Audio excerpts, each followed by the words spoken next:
Live Monday Night Mania, December 12th, 2022. I'm your host, Danny Picard. Welcome to the show.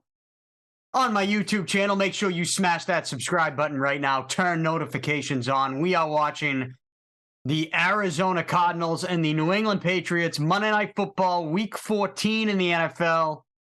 I am joined tonight, as always, by producer Paul Price behind the virtual glass. Paul, good evening. How you doing tonight? Great, Danny. How you doing?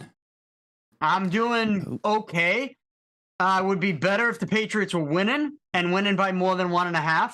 Okay. So there's my bet. I have the Patriots minus 1.5. And I need, is it minus 1.5? Let me see. I got my column from the Herald on Sunday. I took Patriots minus 1.5 over Arizona tonight. I went 1-3 with my other 4 picks.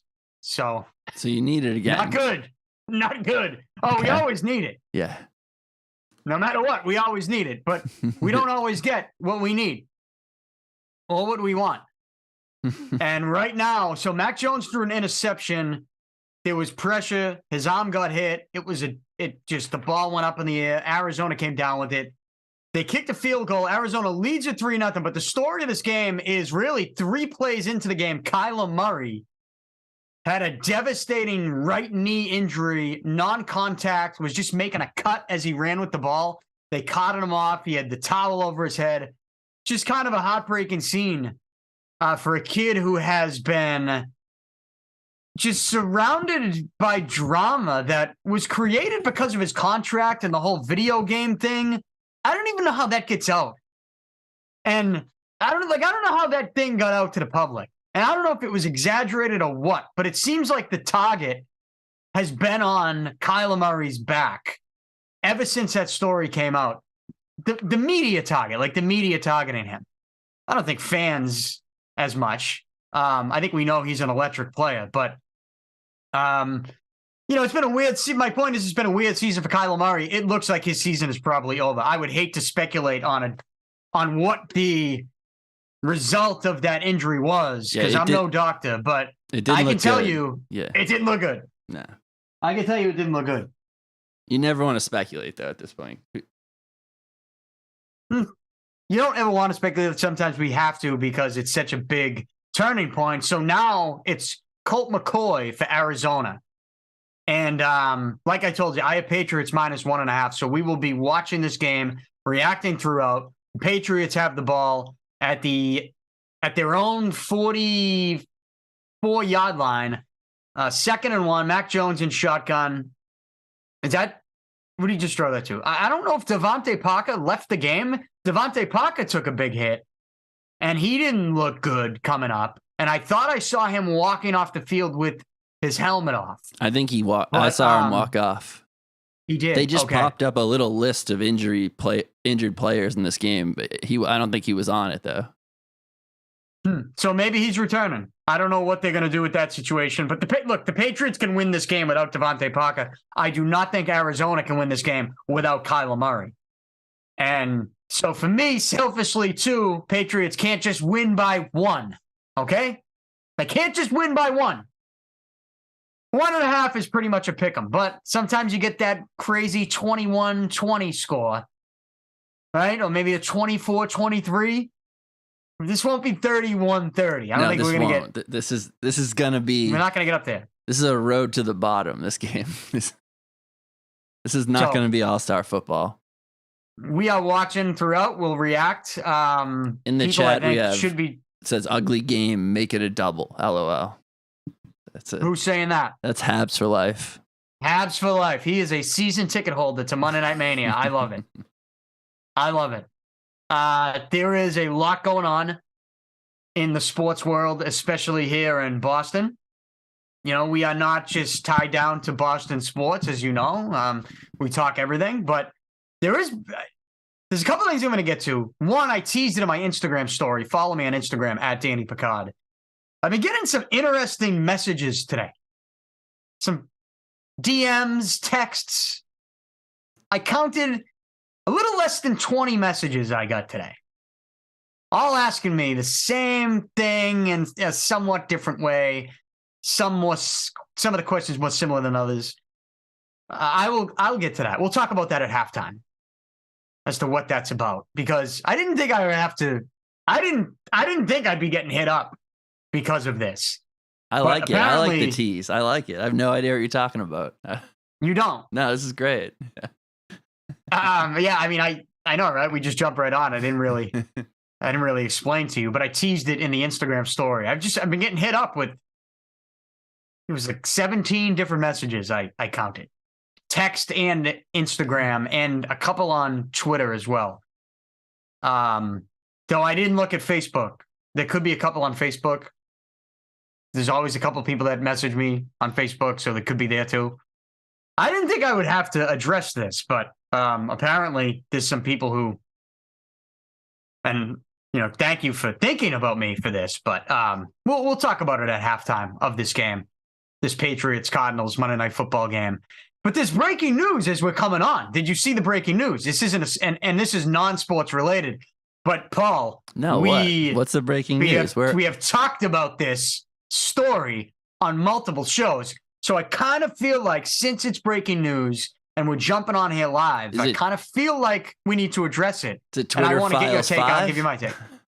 Well, Twitter Files 5, I think, did come out today. Did it? Okay, I'm a little behind. I am a little behind on the Twitter Files too, because I try to stay away from Twitter unless I know that unless I see on YouTube or Instagram that there's like a big story, then I'll go to Twitter to see, and I'll search and see the trending and see what's being said. Yeah.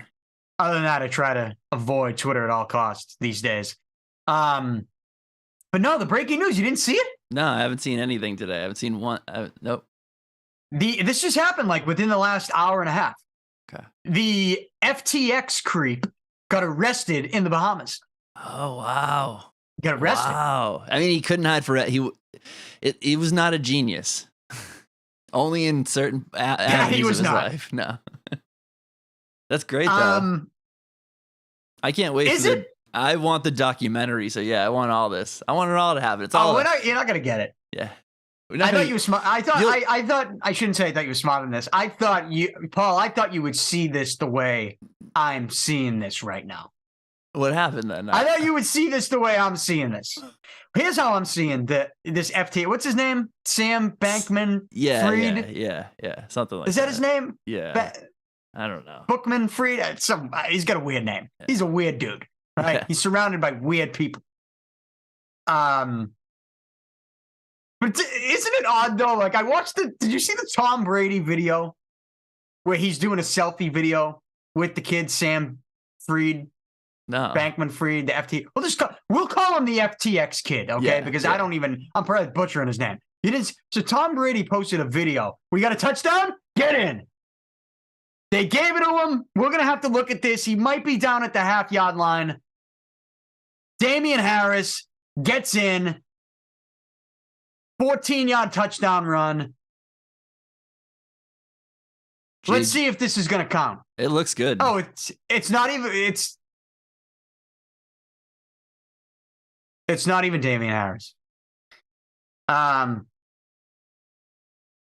I got that wrong. It doesn't matter who it is. Just get in. We got to win by more than 1.5. Let's go. I need a big time pick me up win right now. I'm 1-3 on the weekend against the spread, and it's good. Touchdown. 6-3. Are we really delayed, me and you, Paul, on the game?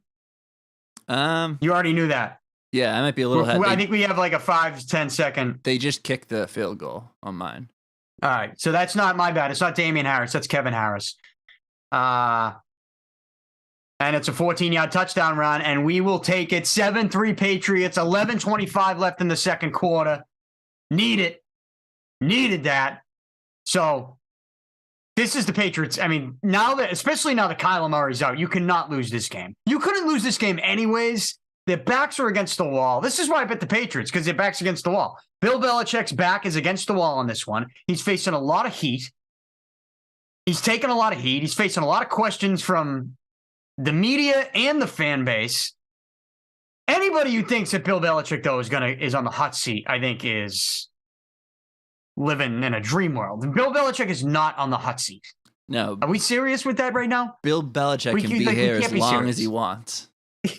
Yeah. You think Robert Kraft is going to fire Bill Belichick? He's the Simpsons on Fox. Let's think about it right now. Yeah. As long as they want. As long as they want to be on.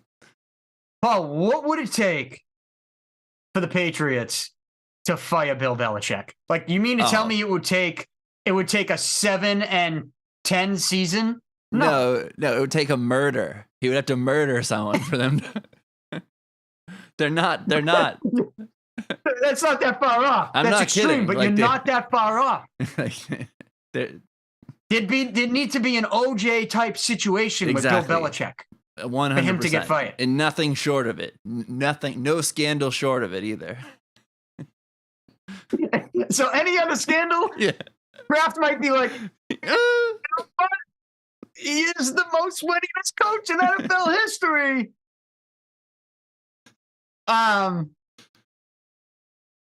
But yeah, look, we're exaggerating, but we're not that far off.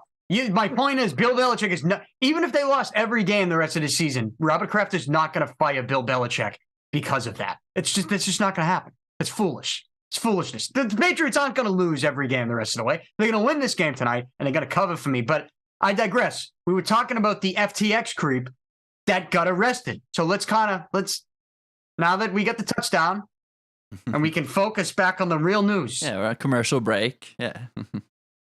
So let's refuel here. The FTX creep gets arrested in the Bahamas today. And Paul, I'm actually a little upset right now that you're not seeing this my way, because the way I see it. To be fair, Danny, I didn't know, and I just found out and haven't thought about it at all. Well, now you can think about it. Okay. Now you can process what I'm about to tell you.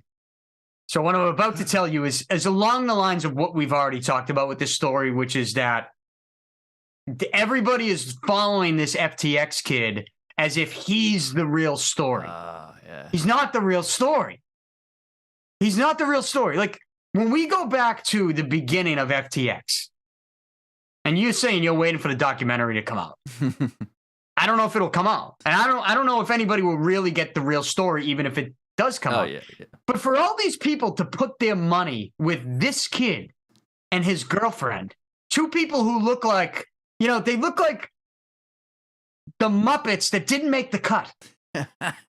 and you're going to give these two, you're giving them, like, it amazes me. Like Tom Brady, I was talking about the video he was taking with this kid. It's like a selfie video on Instagram. And the kid, Sam Bankman-Fried or whatever his name is behind him. And I don't know if this is staged or whatever, but the kid gets all nervous and walks out of the video. And Tom's like, hey, where are you going? I think it was planned, but I've seen other interviews with this kid. He's not comfortable in front of a camera. Very awkward, yeah. Especially if Tom Brady's holding it. So I just don't know how this kid and his girlfriend could be in charge of this company where there's this much money involved. And now that he gets arrested in the Bahamas, I'm sitting here thinking to myself, well, here's what's going to happen. The media is now going to follow this kid. And he's not the real story. The real story is the fact that the kid's lawyers are clearly... The kid was clearly given certain lawyers, right? Because he did a live radio interview or TV interview the other night. Yeah. So everyone's saying, oh, who is this kid's lawyer? He must be terrible. It's like, no, not really. His lawyer was probably given to him by the warmongering elite that have been, through FTX, profiting off of the war in Ukraine, which is the biggest story out of this whole scandal. And nobody wants to talk about that. They just want to talk about the FTX kid. That's not the real. The story is, we talked about the military-industrial complex and how that's played a role and how they've basically used FTX to get American taxpayer dollars to Ukraine to then get funneled into FTX that gets funneled back into the Democratic committees before the election that we just had. That's the story. That is nearly the definition of the military-industrial complex. The government profiting off of a war. And they're using this FTX kid And I'm thinking to myself, watching this all play out and even seeing him get arrested today, and I'm like, how is this the kid in charge of this company? And I think he was approached. I'm telling you right now, we're never going to find the story because they're never going to tell us. This kid and his girlfriend, two people that look like the Muppets that didn't make the cut, sitting in a Starbucks one day, and they are approached by someone from the warmongering elite, like, hey, we could use you two for this, for something. Would you guys like to make millions upon millions and billions of dollars and live in a fancy house and have all these wild drug-induced sex parties for all this money you're going to make? And these two are probably like sipping on their ventis, like, oh, yeah, tell us more. And then they got them. That they're in. And then when shit hit the fan and they got caught with everything and they lost all the money, guess what happened? Guess what happened? They gave them lawyers that was like, oh, why don't you go do an interview? The lawyers are good. They're just working for someone else. They're not really working for him. But now that they got him arrested, there's a reason why they arrested him. So he can't talk. Yeah. So he can't yap. It puts put this kid behind bars. It puts a nice cap on the story too for the documentary that I'll watch on Netflix. That won't be the true one, but you're right. It won't be the truth. No, but it's true though. Like if you were gonna find a patsy, that kid looks like a patsy. The whole group looks like a patsy. Just exactly what you said again. The drug fueled sex parties, everything is so sensationalized. You look just at the big shit pile that they put in front of you instead of actually questioning it. Or this kid, he's one of those people who are a weird person but very smart, stole a lot of money, and not only gave money to the Democratic National Convention, the Democratic Party, but also greased the palms of every single news outlet that wrote. Mm-hmm. That wrote puff piece after puff piece about them. So then that elevated him. He's a really good con man in a way, because he used his money to get them to write stuff about him that legitimized him and allowed him to just push himself to the next level. I don't know. I see what you're saying, but I also can see a path where just this weird nerd really greased all the palms and thought he could just keep greasing palms until to the top. Well, I guess it comes down to if you believe how it's my story, how it started. Yeah, like they just found these two kids, through whatever connections they found them, and then they knew they could use them, and then shit hit the fan, and now this kid's in the Bahamas. They give him this lawyer that gives him terrible advice, and now all of a sudden he gets arrested. But they're only arresting him to sort of keep him the story and keep him from talking about what the real story is, which is, again, this kid was probably, hired by this elitist. What did we talked about? The official Illuminati, if you would. I think they can. The group. I could buy that story too without them approaching him and laying it out that way. I think they can manipulate people like him to think that guy probably believed in your scenario, that guy could have believed he was the genius he was. He was doing it all on his own, and it's just all luck at these little coincidences. I don't think they flat out come out and tell these people because that would expose them too much. I think they manipulate these people into those positions. Like, of course. Like chess moves, yeah. Yeah. They're just pulling the strings. Yeah, for deniability and for just, it's probably just cleaner that way too. Yeah. Well, I mean, it's a crazy story. I just feel like nobody's hearing the craziest part of it. And you never will, because this was a story a scandal that was created by people in power, and those people in power they control the media, and now they control this kid, and they control him behind bars. So unless there's some other aspect to it that and some person that doesn't want to play ball and wants to risk his life, risk his or her life, then it's going away. We're never going to find out. It's going away. Well, and it goes away. It starts to go away with this kid going to jail. And that's one interesting thing about the Twitter files, because it's exposing an infrastructure where they could manipulate data. Like the Hunter Biden thing is a small part of the Twitter files because it shows a structure where they pushed who they wanted to push and shut down what they wanted to shut down. So if you want to switch, if you want to switch up to football, in the chat we have why would Tom return? Pats have less weapons than Tampa, which I think is a decent argument too. Yeah, we did that last week. Yeah. I posted a clip on it. Tom Brady is not returning to the Patriots. Yeah. It's just not happening. There is a 0% chance of Tom Brady returning to the New England Patriots. It is not going to happen. I know Jeff Howe put that story out there a week and a half ago, but and I'm sure he's got people who are talking about it, who are in the know and are seriously considering it. But at some point, I just think we have to take a step back and use logic and think to ourselves, there's just too many, it's over. It's over. Nobody wants to see Tom Brady return more than me, but he's not coming back. It's not happening. And I am not going to waste any more energy thinking about it. So we will move on from that. But I did have to mention the FTX kid getting arrested because we talked about that the last couple shows and what really was going on and how the news isn't going to cover it. And now the news is going to be all over him getting arrested and not really all over the military industrial complex that was clearly acting shady through FTX. So that's that. And I told you at halftime, I'll get to some of the messages that I was receiving today, which I didn't expect to get. And I'll tell you what those messages were about. Some people will hear me say that and know what I'm talking about. Others might not, but I'll get to it at halftime. We got 9.5 minutes left in the second quarter. Patriots, they get the 14-yard rushing touchdown, not by Damian Harris, by Kevin Harris. And the Cardinals have 2 field goals. Patriots lead at 7-6. Don't end like this. I was mocking a 1-point game, knowing I had Patriots minus 1.5. And here we go. We got a 1-point game right now. So let's not let the score play out like this. The story is Kyler Murray, injured, non-contact, right leg injury, didn't look good, gets carted off, emotional. You hate to speculate, but it's something that sometimes we got to do. And I'll speculate and say he's definitely not coming back this game.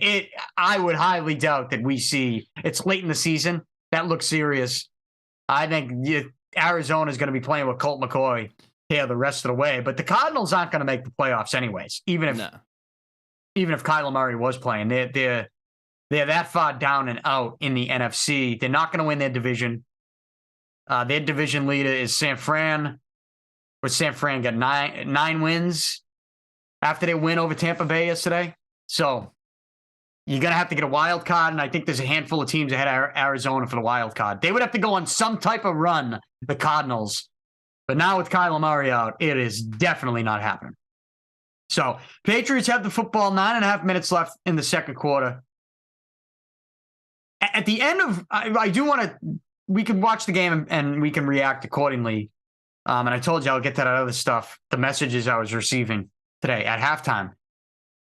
But we ended last week's show, Paul, with Xander Bogaerts.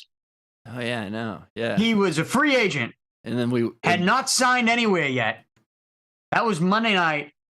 And then Wednesday night, late Wednesday night, into Thursday morning, news broke of Xander Bogaerts signing an 11-year, $280 million deal with the San Diego Padres.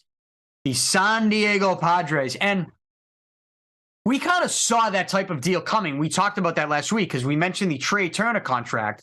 Shortstop goes from the Dodgers to the Phillies. Trey Turner, about the same age as Bogaerts, got an 11-year, $300 million deal. And what did I tell you last week? I said, there's no way you cannot give Xander Bogaerts an 11-year deal. This is no. Sorry, you can't do it. I don't care if it's a $5 million a year. And that was definitely, you can't do it. And that was definitely their hang up. It makes no sense for them. But he was salty going out though, which I think he had every right to be a little bit pissed because they never did what they were supposed to do with him. They never. Once Mookie left, there was a there was almost like an agreement where he was supposed to be the face and we're supposed to actually build something. They didn't build anything. They didn't do one damn thing. It's like... Well, I told you last week, we talked about this a couple days before he left for San Diego. I told you, with the Trey Turner deal, I just think the market has now been set. Exactly. If you were the Red Sox, you had to bring him back on an extension. Because look, Bogaerts was in the middle of a 6-year deal. He didn't have to opt out. I think that's the thing that gets lost in some of the conversation out there. It's like, even if he did opt out, some people are saying, well, if he did opt out, you still had an opportunity to sign him to an extension, maybe pay him before he got an offer from San Diego, right? But it's like, well, no, maybe he didn't even have to opt out.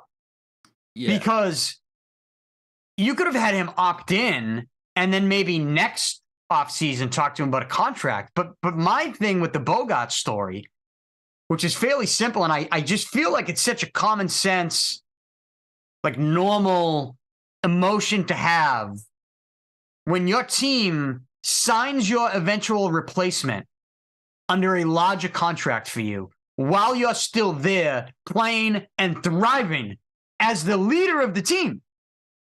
And they bring in Trevor Story. To me, this is all about Trevor Story. Nobody in Xander Bogaerts' shoes would have taken that Trevor Story signing well. I'm sorry. Nobody would. It's a guy at the same position who's an all-star, who's also a Silver Slugger, right? Who is now making more than you. They just brought him in, essentially the same age, on a larger contract. If you're Xander Bogaerts, you're not just some, average player who's playing shortstop for the Red Sox. You're an all-star. You're also a Silver Slugger. You're the team captain, unofficially, but some could say officially. You're the team captain. You're a world champion. You're not some guy that had inflated offensive numbers because you played at Coors Field in Colorado. And it turns out, I think that's what we're going to see Trevor Story is. He hit, 238 in his first season last year. Yeah, he played second base. Injury prone, it looked like. I think he played like 94, 95 games, all at second base. But the minute you signed him last offseason, that is a slap in the face to Xander Bogaerts. And anybody who thinks otherwise, just because Xander Bogaerts said all the right things afterwards, you're not living in the real world. Xander Bogaerts is not going to tell you what I'm telling you, which is that it was a slap in the face. You know why he's not going to tell you that? It's because he is a leader. He's a professional. He's an adult. He is not going to open up that can of worms while he's still with the Red Sox and even now moving on. Yeah, I think he threw some jabs in that Padres press conference with regards to, I'm coming to a team that wants to win. Yeah, right? Exactly. Yeah. Threw some jabs. But he's not going to come out and say, I was pissed that they signed Trevor Story, because he might end up liking Trevor Story. Perhaps they became friends. But it's the principle of the thing. It's the concept that, hey, I'm the shortstop for the Boston Red Sox.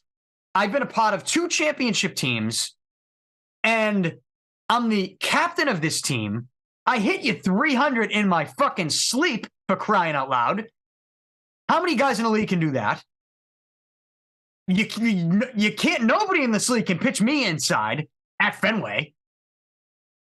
And I'm an all-star, Silver Slugger, you name it. I'm under a very reasonable contract for you guys right now. And you're going to bring this guy in at the same position under a larger contract than me? That is a slap in the face. That is disrespect at the highest level. You shouldn't even consider bringing another shortstop in. I don't care if he can play first, second. I don't care if he's a fucking catcher. It doesn't matter. As long as he's playing shortstop when you sign him, you can't even consider that. Yet not only did you consider it, you gave him a bigger deal than me. And if I'm Xander Bogaerts behind the scenes, I'm talking to my agent, I'm talking to my family and my friends, and I go, fuck them. Fuck them. They brought in a shortstop that's making more money than me? Fuck you. I'm opting out. And I am going to see what's out there. And I'm going to wait till other shortstops sign deals. And then I'm going to see what people want to offer me. But if you treated me with any respect maybe I would have considered your 6-year, $162 million extension worth about $27 million a year, which would be a higher average annual than he's making now at San Diego. The 11-year, $280 million deal, I believe, is like a little more than $25 million a year, if my math is correct. And reportedly, the Red Sox offered him at the last minute a 6-year, $162 million, which is $27 million average annual, I believe. But it didn't matter. He might have considered that if you treated him with respect. I think Xander Bogaerts was the type of guy that would have taken a hometown discount if you showed him the respect by not going out and bringing in his replacement at that position under a larger contract. To me, it's such a ridiculous thing for the Red Sox to do. And whether it was Chaim Bloom, whether it was John Henry, whoever made that decision to bring Trevor Story in, is not functioning with any common sense whatsoever. Because to make that decision and think, oh, Xander will be fine with this, and maybe even to see him talking to the media, playing the nice guy role, being the professional and the leader that he is, and not bad-mouthing or not acting upset about it, for them to go, oh, see, he likes it. He's going to be friends with Trevor Story. No common sense. There's no common sense with that Trevor Story signing. I'm sorry. It's human nature. It only makes sense if you want Bogaerts out. It's the only way it makes sense. I don't think they wanted him out, Paul. I just think they make decisions sometimes in their own little planet that they got over there at Fenway. Yeah. They're in like their own little universe sometimes. Yeah. And I think they're thinking I think they got too cute with the business aspect where they're like, we don't want to lose Bogaerts, but we know he's going to get a large deal.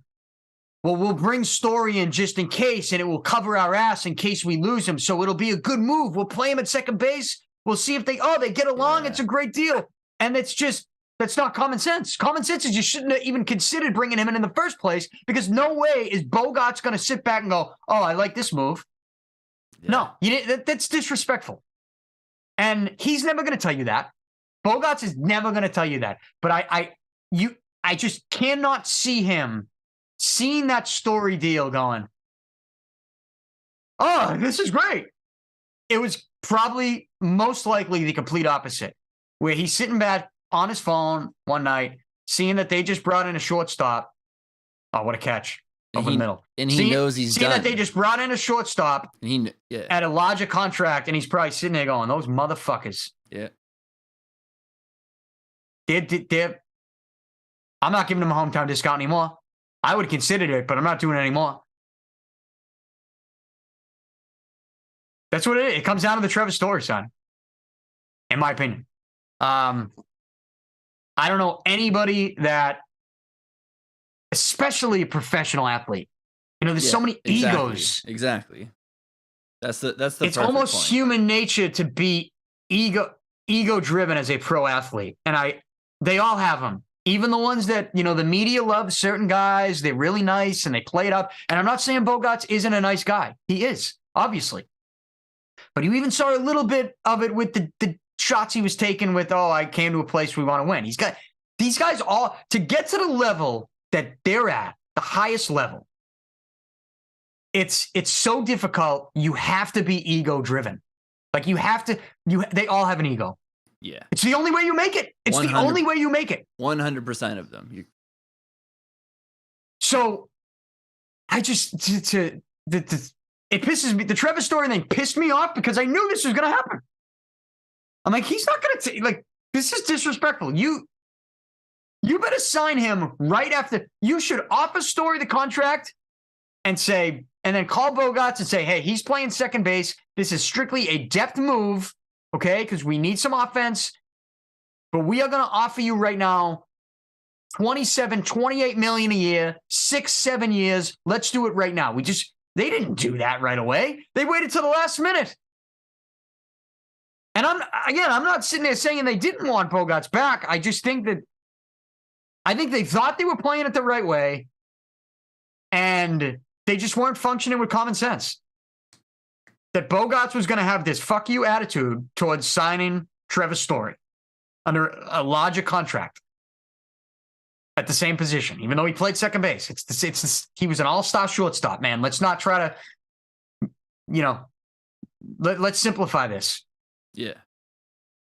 Like, you could go any team, any all-star player at any position, and if somebody brings in someone at your position under a larger contract, there is going to be just human nature, a fuck you attitude towards that team, especially if you're a team that just traded Mookie Betts, right? So there's already that in the back of your head.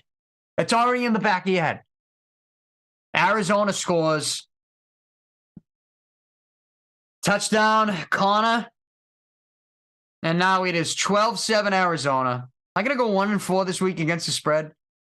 Are the Patriots going to lose this game to Arizona? The only thing I want in this game tonight, Paul, is a fourth quarter touchdown pass from Mac Jones. Because if this game it is going to be close, and it's going to come down to Mac Jones is going to need to throw a fourth quarter touchdown pass. He hasn't done it yet this season. No Patriots quarterback has thrown a fourth quarter touchdown pass. They haven't done it. They have like 2 or 3 fourth quarter touchdowns, the offense, and they're rushing touchdowns. 2 for Ramondre Stevenson in the fourth quarter, and 1 was like a Tyquan Thornton. It seems almost impossible at this point of the year. It almost seems impossible that you would go this far. Now, they do have a couple special teams touchdowns in the fourth quarter, but no Patriots quarterback this season has thrown a fourth quarter touchdown. Like, you just are not going to win in this league if you cannot. Like, they don't have many fourth quarter touchdowns in general this season. But it's time tonight on the road. Mac Jones needs to do it. He's already thrown a pick. Arizona, they busted in here. They take a lead. Now it's 13-7 Arizona after the extra point. Kyler Murray's not playing. It's the Colt McCoy show for the Cardinals. Clearly, they're not giving up on this game. But it's time for Mac Jones to put his big boy pants on, to stop yelling at people, to stop being such a fucking nerd. He annoys me. But you were saying you had a theory on the Mac Jones situation and why so many people just have this unconditional love for Mac Jones. Yeah, and I think it comes in. It's as simple as in Belichick we trust. I have a friend who believes everything. He would die for Bill Belichick. I truly believe he would die for Bill Belichick. I think I might too. What he said, he believes that he's a Bill Belichick guy, and therefore he's a Mac Jones guy. So it's just like a transitive property of Bill Belichick. I think it could be as simple as that, because like he's almost beaten us down with greatness for so long. You almost have to. A lot of people just take whatever he gives you. Sure, all his kids on the staff. Sure, why not? Mac Jones, why not? Let's do it. I don't know. I think it could be as simple as that, though. Just in Bill we trust. I think there's something to that. Yeah, you might be right. I mean, like we've talked about many times, it's like we were on an island on this live stream on Monday nights. So where like we are holding Mac Jones accountable, and we are, we have high expectations for him, and he has not matched those expectations. They're not even high expectations at this point. You're asking for a fourth quarter touchdown. I'm asking for a touchdown in the fourth quarter. They're not even high now. Granted, on the road, okay. But I mean, okay. You're not in Denver. You're in Arizona. There's probably more Patriots fans there tonight. Yeah. So let's not kid ourselves with that. Like, road game. It's Patriots loud. got the ball. 2:15 left. The last play here before the 2-minute warning. They hand it off to Kevin Harris. Looks like a miscommunication on the handoff. And here's the other thing, too. Like, everyone's talking about, we already did this last week. I've done it all season, but, the play calling. And Belichick had a great quote about the play calling during the week. He was asked. Because everyone's questioning the play calling. And what was his quote? It was something along the lines of, look, we're not We're not going to reinvent the wheel. I forget his exact phrasing. It was hilarious what he said. I'm drawing a blank. But he was like, look, we're not reinventing the wheel with the offense here. Like, what do you want? What do you want to say? Oh, he was like, we're not going to run the wishbone offense. Like, he just, or whatever he said. I'm paraphrasing there. But it was exactly how I felt. It's like, well, okay, we can blame the play calling because it's been bad. Yeah. The coaching's been bad. I do not agree with a defensive guy running the offense on the sideline. It's stupid. But, it's not like they're not throwing the ball. And even if they're called for short little dump-offs, it's not like Mac Jones has even been completely accurate with those passes. There was one tonight, sort of, it was a screenplay underneath to one of the tight ends, and it was off target. Even the little passes are off target by Mac Jones. And for some reason, people don't want to hold him accountable for those little mistakes. Okay, the little mistakes on first or second down, but you complete that pass, you might gain 5 or 6 yards. You might be able to extend drives. Now you're opening things up for the play calling. So it's like, what comes first, the chicken or the egg? It's just right now, everybody wants to attack the coaching more than they want to attack Mac Jones. And the reality is it's all of it together. Like, you cannot allow Mac Jones to be immune from criticism. But a lot of people have wanted to do that. And me and you, Paul, are on an island on this live stream every Monday night where we're holding him accountable just as much as we're holding Matt Patricia accountable and Joe Judge accountable and the offensive line that's been shit, holding them accountable. Holding Bill Belichick accountable even. No, I in Bill we trust. Whoever your friends are who are living and dying by Bill Belichick's decisions, in a way, I'm there too with him. But there are some things that I obviously disagree with him on. But in no way should Bill Belichick be on the hot seat, which some people are saying he is. He's not. Bill Belichick is not on the hot seat. Let's fucking throw that out the window right now. Like you said, he's gonna have to something terrible, legitimately murder somebody. Yeah, really. to be fighting. Well, if they don't have Bill Belichick, no one's watching. They shouldn't even have a team at this point. Bill Belichick is why we're here. We're not here for Mac Jones. We're not here for Robert Kraft. Stacked. Mac Jones sacked. So we just went past the 2-minute warning. First play out of the 2-minute warning on third down, Mac Jones gets sacked. I mean, look, they're bringing the pressure. They got a timeout left. How many are they bringing here, Arizona? 1, 2. They only rushed 4. And yeah, the offensive line right there, that was not piss good. Poor. Yeah. That was not good. But look, you're gonna face pressure in this league, man. Yeah. At some point, you got to figure that shit out. But that was really bad by the offensive line. That was pathetic. It's bad because that hurts you.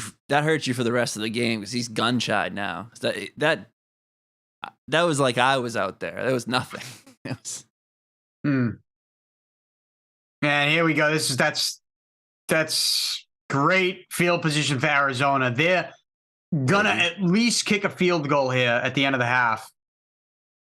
Man. I mean, you lose this game.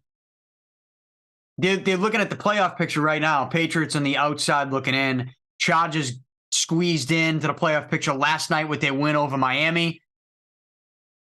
I had the Dolphins. I just, Herbert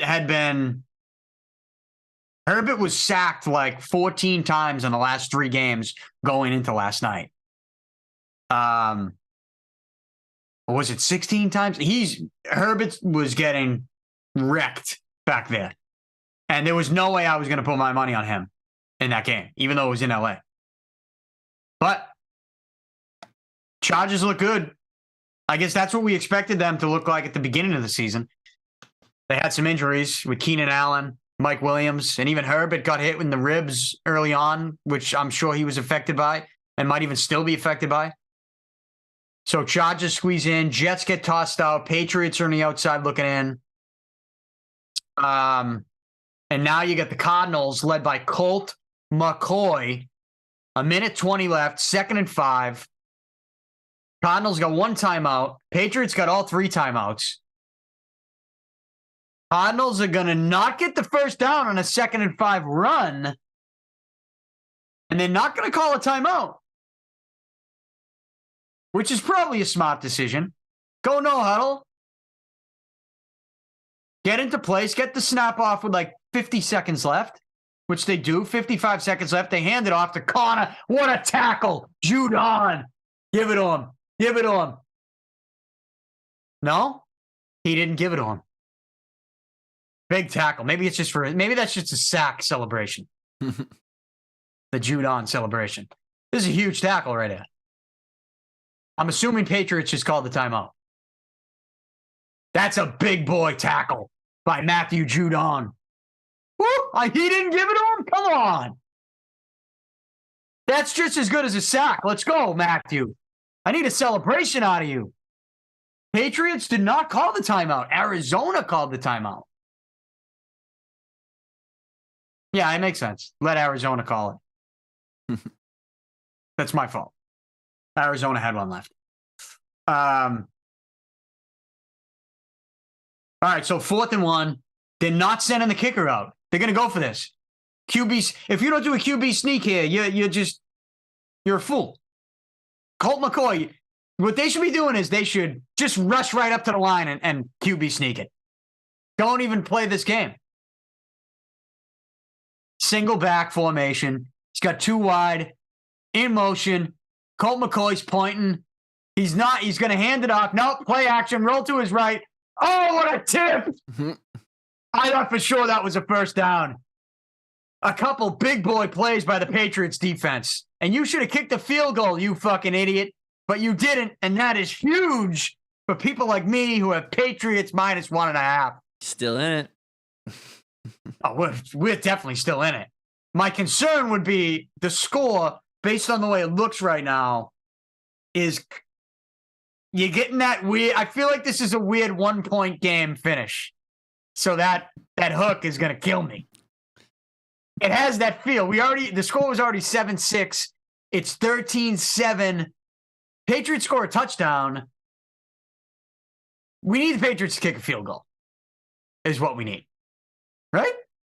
Yeah, break it up. Just to kind of get it back on that even score track, if you know what I mean. Yeah.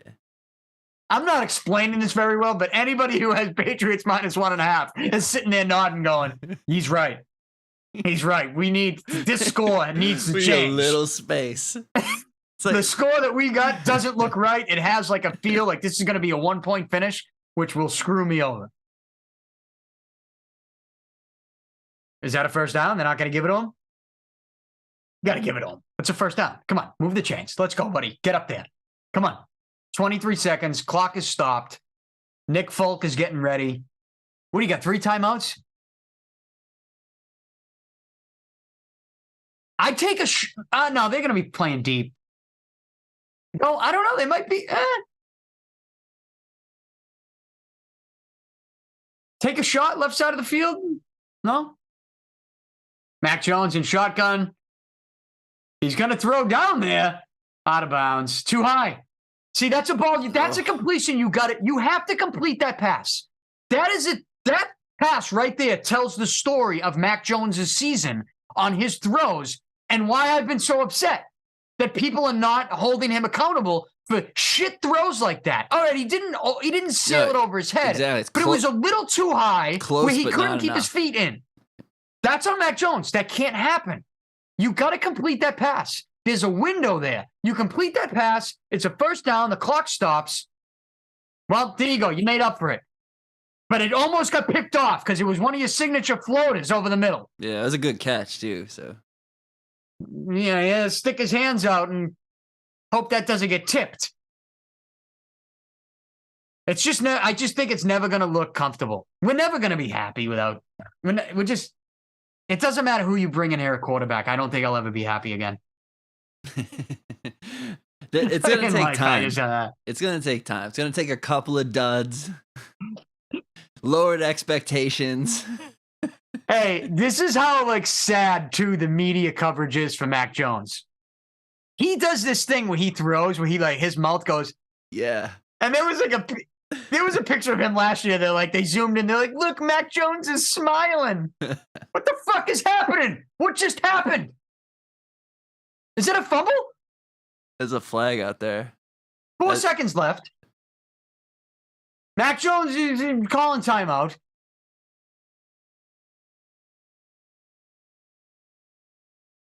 What is happening right? What the fuck is happening right now? Mac Jones, he's got it, holding it like a loaf. It's on the running back. That's on Harris. Yeah. Unless that's supposed to be play action. I doubt it. I mean, Mac Jones was pretty adamant that this ball's getting handed off. That's on the running back. They've had a couple miscommunications. They had the touchdown, but I have seen a couple miscommunications. They got it back. He's high-fiving and smiling. Speaking of smiling, last year, Mac Jones went back for a pass, and they zoomed in, and like it looked like he was smiling. But that's just the face he makes when he's like, and they're like, oh, look, Mac Jones is smiling. He's so cool, calm, and collected in the pocket. He smiles when he throws. So what, you got a picture of him on your ceiling too, you weirdo? Like, no, he wasn't smiling. That's just the face he was making while he throws. Yeah, he does this breath work. If you see him on the sideline, he does I think he must have anxiety or something. So the field goal by Folk is good. It's 13-10, but he does this thing in the sideline where, and he does it on the field sometimes too. He does breath. You can tell him. He's like centering himself or something. Yeah. Yeah. Getting his heart rate down. There's nothing wrong with that. No, it's great. It's a good technique.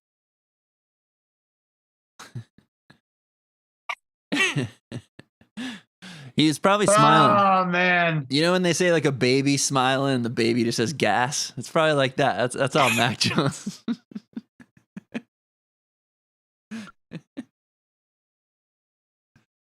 Okay. Wow. So, Cardinals lead at 13-10. I did not see the game going like this at all. We need Patriots -1.5. So we get the halftime show.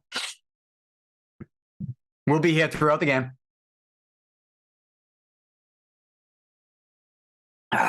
So we covered Bogaerts in the first half. We covered the FTX creep who got arrested. And people think that's good news. It's not. It just means that the warmongering elite is suffocating the story. Yeah, the next part of their plans kicked in. Right? Kicked in. They arrest him. They shut him up. They're going to get the girlfriend next. And then he hangs himself in prison. Right? Now, they can't be that obvious. They need a new one. They need a new one this time. I won't accept that. They need a new one. What will they do? He escapes from prison, and he gets shot while they're trying to get him back. A prison This escape. kid is not. Nobody's buying that. He's so smart. Nobody's buying that. He's so smart. Kid escapes prison. He figures it out with his smart brain. This kid can't even do it. I almost feel bad making fun of him. I feel like there's something wrong with him. I think there is probably. I think he's a little bit on the spectrum. Yeah. There's something wrong with him, which is, even more dirty as to why they picked him and his girlfriend to. I mean, you ever see the interviews she was given? Yeah. His girlfriend was given interviews, and they were just talking about this, oh yeah, it's nothing. Now you're managing a lot of money there with a lot of important people who probably want to kill you right now. But the dude's in jail, and that's going to suffocate the story. I don't know if she'll probably get arrested too. They'll take them all in. Yeah, that's what'll happen. They're showing highlights. 49ers Buccaneers. I had Buccaneers. And Mr. Irrelevant, Purdy, the last player drafted. This past year, 2022, he's a rookie. And Tom Brady, It's not looking good for the Bucs. I mean, they can still get in because that division sucks, and they just have to win that division, just get into the tournament, as we say.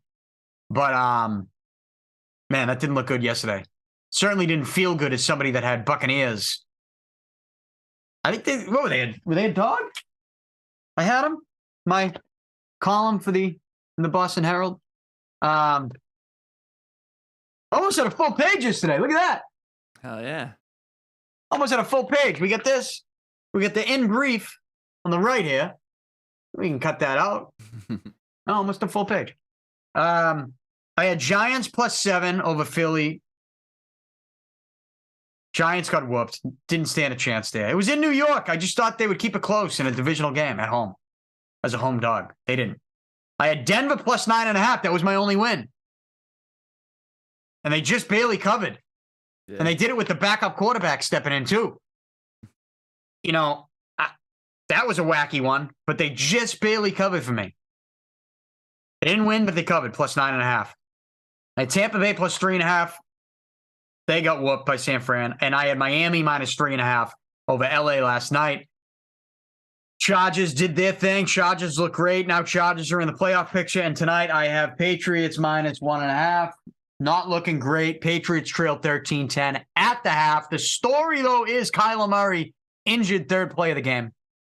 And that looks like he is going to be out for a long time. But I teased something at the very beginning.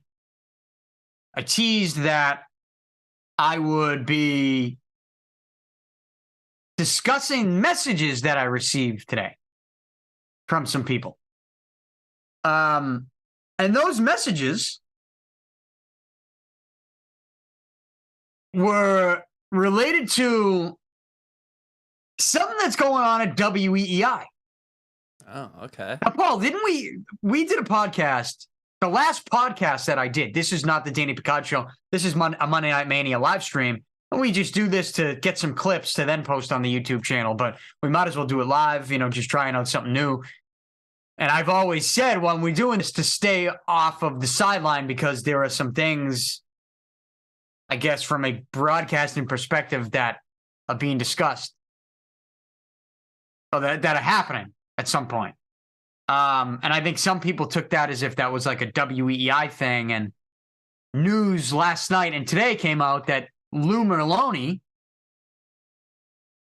is out at WEEI. Wow. He is a longtime host at WEEI, 93.7 FM here in Boston, the Red Sox radio network. And but I watched a video of him talk about it today. He's currently the drive time co-host from 2 to 6 o'clock on WEEI, which is the most significant spot and time slot, 2 to 6. That's you get in that industry, you want to be 2 to 6. You want to be in the Glenn Ordway spot, which is now, now that Lou's gone, it's the Mike Felger spot. Though, if you're just going by ratings, Felger and Maz have the ratings. They've had it for a long time. But I still, I don't listen to sports radio, really, ever. To me, this is how I feel about sports radio now. It's almost like the BlackBerry of sports media. I got an iPhone now. You know what I mean? Not going. I just don't feel the need to go back to a BlackBerry. But I don't say that with disrespect to anyone in that industry. It's just that I have a whole nother business that I'm starting and running and working on. We're I'm not even in a car to listen to sports radio. And if I'm going to listen to something, I'm not going to listen to sports radio on my phone. It's just, sports radio is kind of like the old school version of sports media, where it's just not, to me at least, some people might love it. Some people who work in their car, some people who, are constantly driving throughout the day. Yeah, I can see that. But it's just not the same as it used to be with technology the way it is. And the way you can just get on-demand content. We're cyborgs, right? We use our phone. It's always on us. And so I don't ever listen to sports radio anyways, but if I did, if there was something that I like went out of my way to listen to them talk about, I would like Lou Merloni. I want to hear what he has to say about it. More than really anyone in the industry. And now news today is that he's out. He's done. But he did kind of mention watching a video that he is staying with the company, it sounds like, to do maybe the play-by-play for the Red Sox. I don't know. I actually called Lou today and I sent him a text. I didn't get a response to either, but I'm sure there's a million people reaching out to him. But Lou was one of the few in the industry that I genuinely felt like when I was in that industry had my back all the time. It is pretty shocking to me to see that he is gone. I don't know the full story. I'm sure something, I don't know. Something with his contract, and maybe they're not renewing it or they're making changes to the station. I have no idea. I don't even know who runs the station right now. But this story came out, and I received all these messages today in different forms, being like, "Oh, like Pick, is this you? You going to EEI?" And I'm like, "No, I'm not going to EEI." And like I didn't even at the time, and some early in the morning, like I didn't even know what was going on. And so that's kind of my answer to that. Like, no, I'm not. I'm flattered that people would ask, but I'm also a little confused that people would ask me that, because it's like, I was already there. I already chose to leave, and I already talked about why I left on the podcast, Paul, that we did. Right? When did we do that? In June? Yeah, I think June. Right? I think we did it in June. So no, I haven't talked to anybody there. I don't. I mean, look, if somebody wants to have a conversation with me, I'll always have the conversation. It's something you learn when you get into business. Like you can't not have a conversation about something. Someone wants to have one, but I don't, as much as like, I'm not going backwards. I don't think they're going backwards either to me. Like I don't think it makes much sense for either side, if we're being honest. And when I look at it, knowing when I did want it, the way I wanted it, and really sacrificed everything to get in there and try to get it, Lou Merloni was really the only guy I wanted to work with and have a show with. And so like the fact that they're getting rid of him is kind of mind blowing to me, even though the ratings weren't really going their way. Like I thought he should have been the one guy maybe they did hold on to if they were going to make changes. I don't know. Maybe something else happened. I have no idea. I'm out of the loop on that front. But people are messaging me today wondering if, some of the things that because we've talked about and teased, like, oh, we're doing the show because I need to stay off the sideline and do something here for a little bit while some other things get worked out. It has nothing to do with, just letting people know, like, it has nothing to do with that. I'm flattered that some people would think of me, but I'm also, I think it's weird because I think if people actually understood the business that I'm starting and all of the things that are going into that right now, we got a commercial space in Salty where we have an indoor golf club being opened. It's a indoor golf club. It's a sports bar. And it's a full build-up that's taking place right now. And so, like, that's me dealing with, I got contractors, I got subcontractors, I have an architect, I have structural engineer, geotech engineer, civil engineer, multiple lawyers, landlord, permitting situations. There's a lot going on. The simulator company, the licenses, there's a lot of shit going on. And so even if I was in a situation where they did want me to come do something, I don't even think I would disrespect the industry or that role to sit here and tell you I could do it. That's not an easy job. You don't just walk in there at 2 and leave at 6 o'clock. Like, you're in there early and you're staying late. And you're doing other things even on the weekends at times. Like that's, the time that I don't have that much time on my hands to be committed to something like that. I'm fully committed to something else right now. And,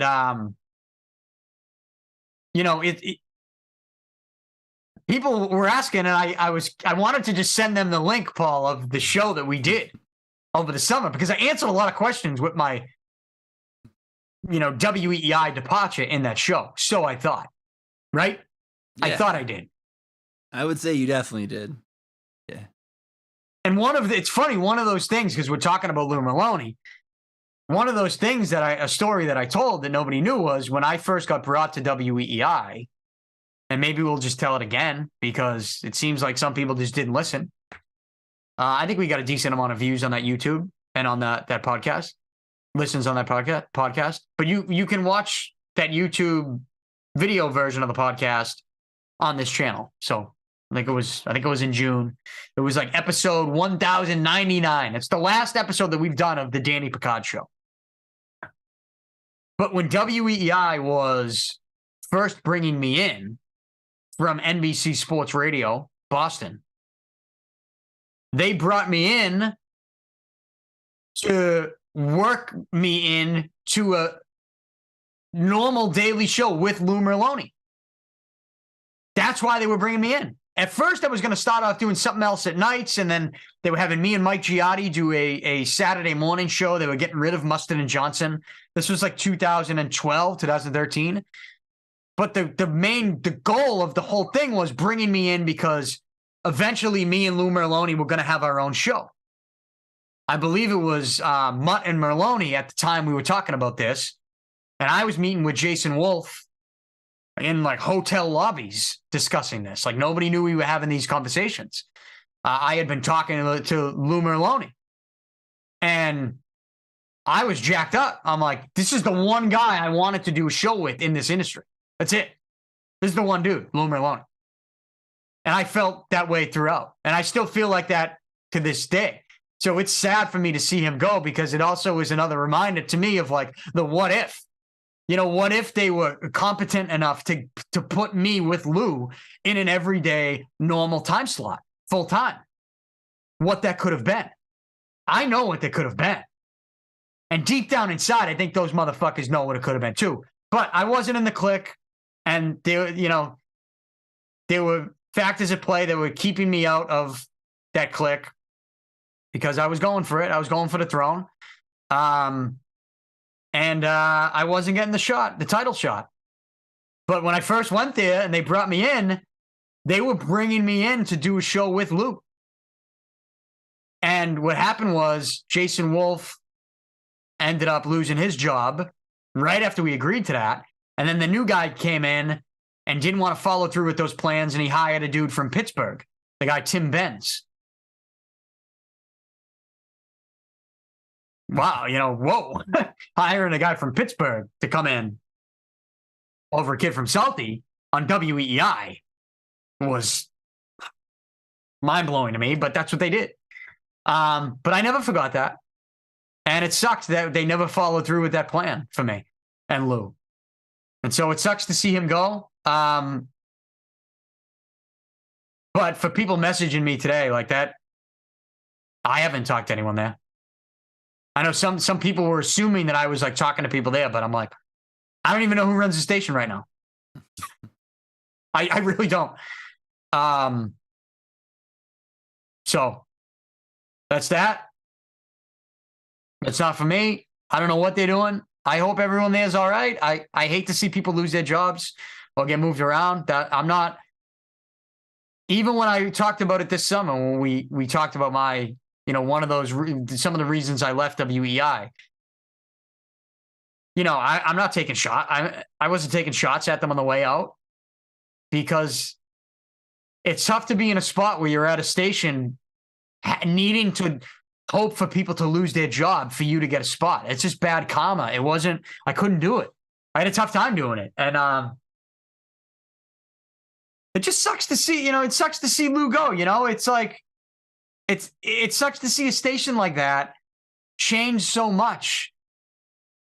Because that was when I got into the industry, like that was my end game goal.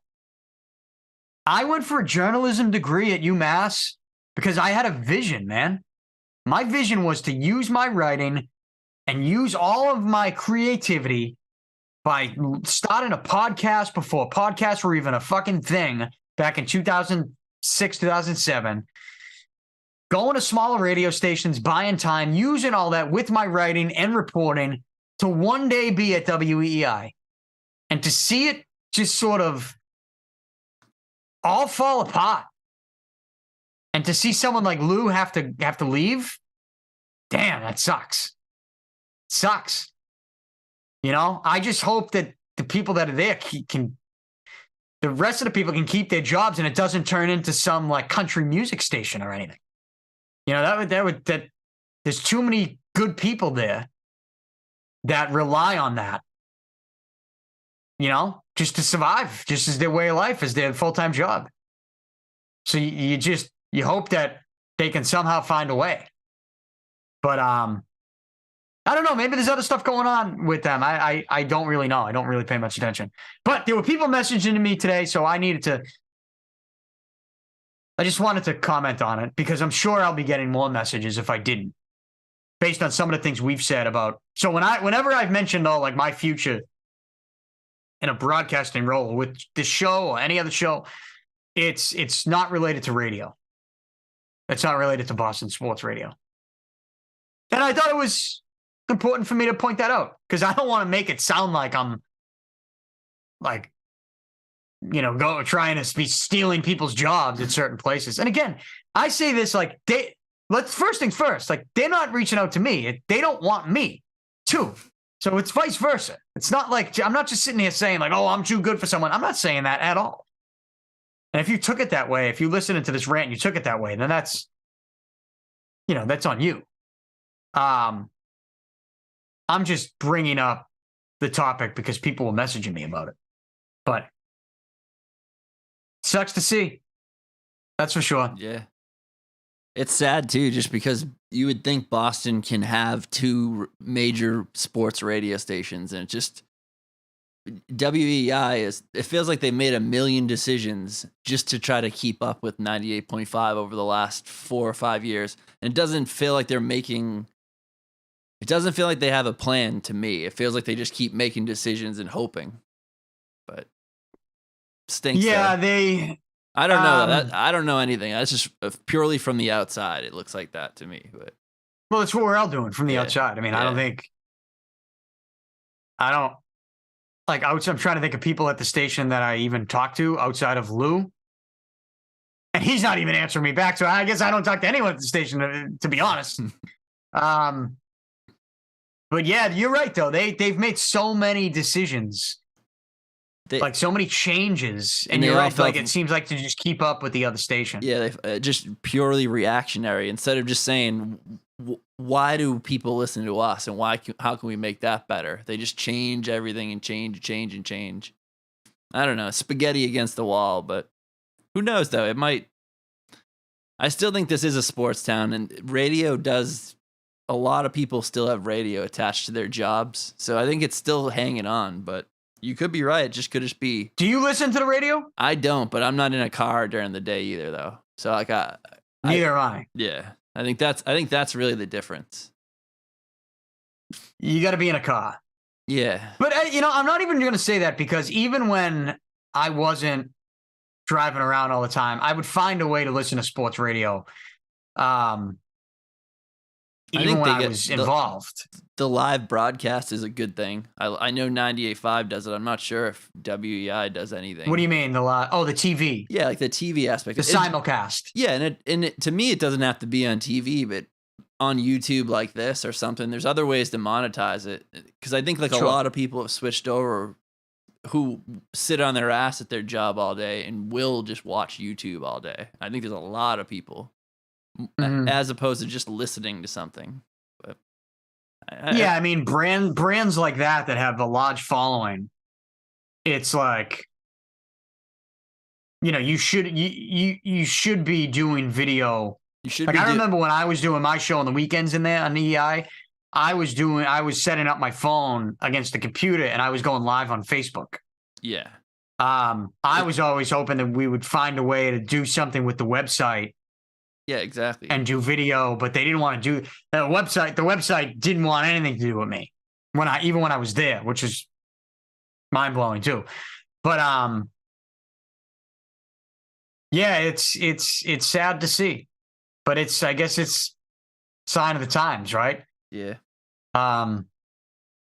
You would like to think this is such a major sports town that 2 stations could survive, but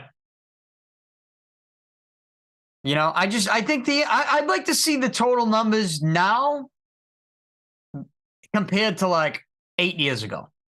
I'd like to see those numbers. You know, like how many people actually listen to, not just in Boston, just like in the country, listen to sports radio. Yeah. Like what that demographic looks like now compared to like 8 to 10 years ago. I'm willing to bet. I mean, numbers total are way down across the country just because there's so much other on-demand content going on. Yeah.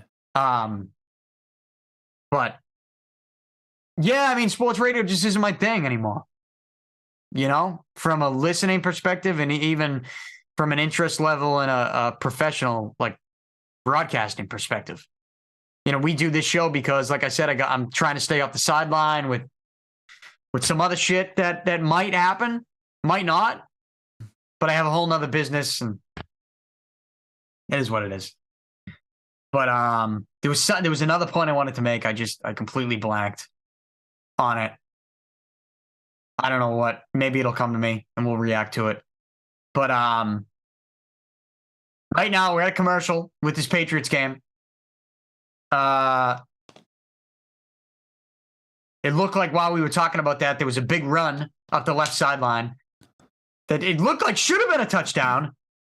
But then everybody caught up to him. I don't know if that was Kevin Harris again.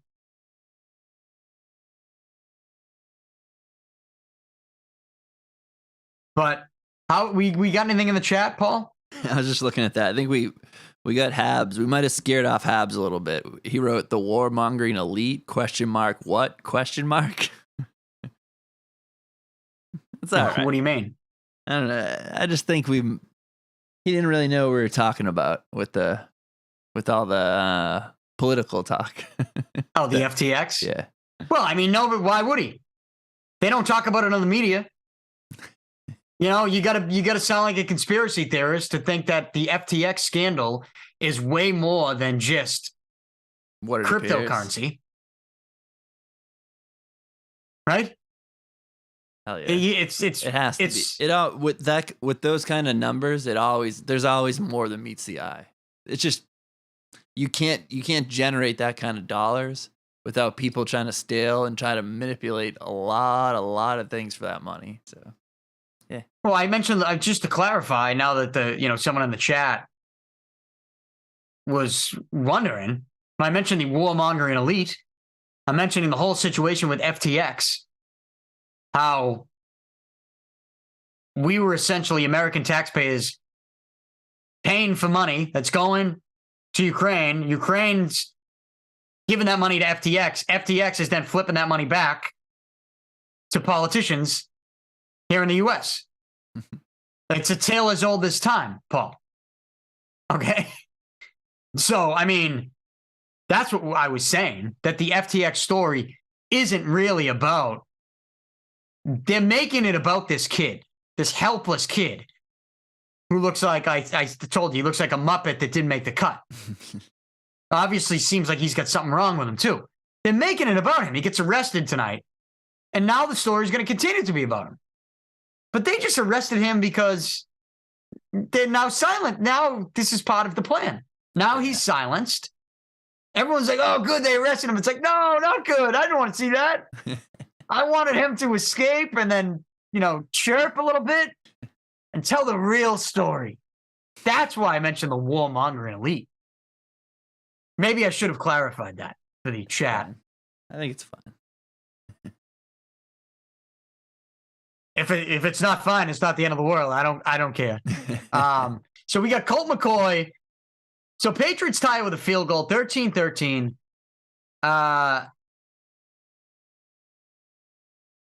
10-20. This is looking like this is going to be one of those long ones. This is one of those long games. 9.5 minutes left in the third quarter. You can't let Colt McCoy come into this game and start slinging it. He starts dropping balls in the bucket, you're in trouble. Not just in this game, but the rest of the season.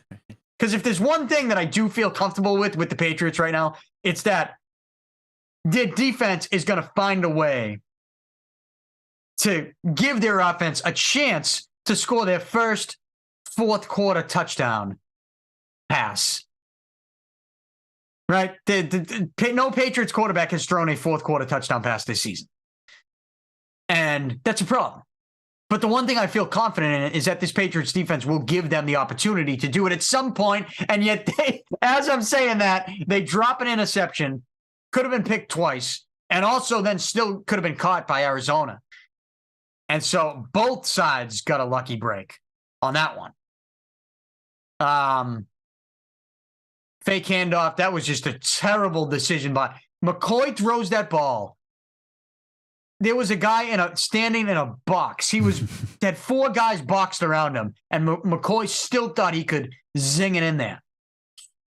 3rd and 4. That's a false start.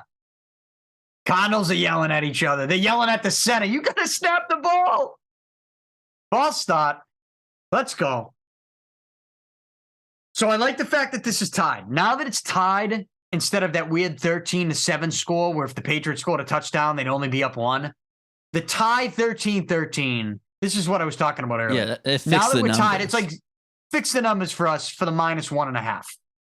So it's essentially a 0-0 game. We're going to look at it like that. McCoy and shotgun, 3rd and 9. Back to pass. Little dump off. Make the tackle. He does. There we go. All right. Trips him up. 4th down. What's this field goal? 45-yarder? What do we got? Are they're gonna stay out there? They're gonna go for a 4th down again? Is their kicker hurt or something? I don't know. I know he missed one. Yeah, they had him warming up earlier, but it looks like you know what it is? It's at the 41. So yeah, it's one of the. It's like that spot in the field where field goal's a little too long, but they should punt this. If anything, you're playing with fire right now. You got Colt McCoy, who that should have been caught. Who was that? Hollywood Brown. Not that you care, but he's on my fantasy team, and he drops it. By not punting it though, they're just saying they don't care at all. There's no way they think Mac Jones can do anything if they don't punt there. Oh, that's a good point. I'm not thinking that. They're not. I don't know if they're not threatening at all. I think they're just stupid. They're dumb. I think they're just incompetent. Their coaching staff. He's trying to be ballsy. Yeah, he's trying to. Right. Kyler Murray's not in. He might be looking at this going, I'm playing with Kyler Murray's out. I got Colt McCoy. House money. With 4-8. Yeah. House money. Yeah. At home. Like, what the fuck? Colt, get out there and sling it. But if you're trying to win the game, if you put all that aside and you're a coach in the NFL, this is how we should be thinking. All right, the field goal's a little too long. It's from the 41? It's a 58, 59-yarder. We don't feel comfortable with that based on the guy we got kicking it. Let's just punt it. We got a 0-0 game. Well, 13-13, but that's how you look at it, 0-0. We're at home. And to your point where you said they don't trust Mac Jones giving him this field position if they don't get it on 4th down, which they didn't, and they now give him the field position. Well, you certainly can't believe he's going to do anything from inside his own 10 if you punted it. So, and that's another 4th down that they don't get. They've gone for a 4th down Arizona now multiple times, and they do not get it. So, works out for the Pats, but now it's time for Mac Jones to get it done. Like, put it in. Let's drive down and put it in the end zone. And let's all stop talking about the play calling. There have been throws in this game that Mac Jones has needed to make. He hasn't been able to make them. Now, he has made some throws, but my expectations for him are higher than others, it seems. That's all. But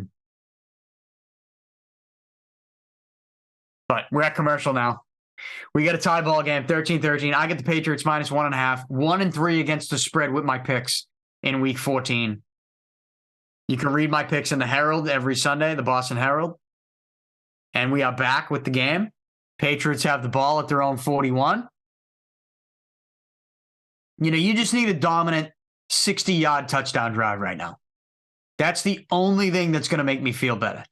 Not a 40-yard drive with a 40-yard field goal. No, that's not going to cut it. Handoff on first down to Kevin Harris. That's not going to cut it either. Like, it's time to just get back there and sling it. Let's go.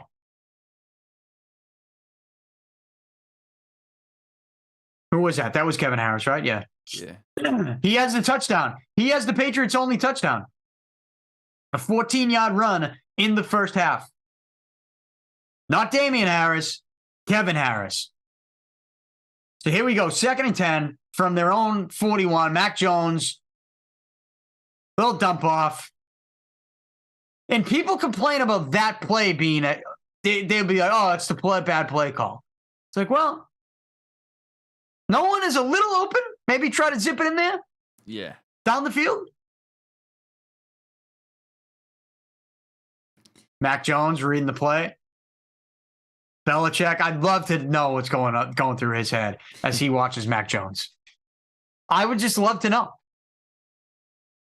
Sometimes I do feel like he's looking at him going, what the fuck is this kid doing? What is he thinking? Mac Jones in shotgun, 3rd and 6. Looks right, looks left.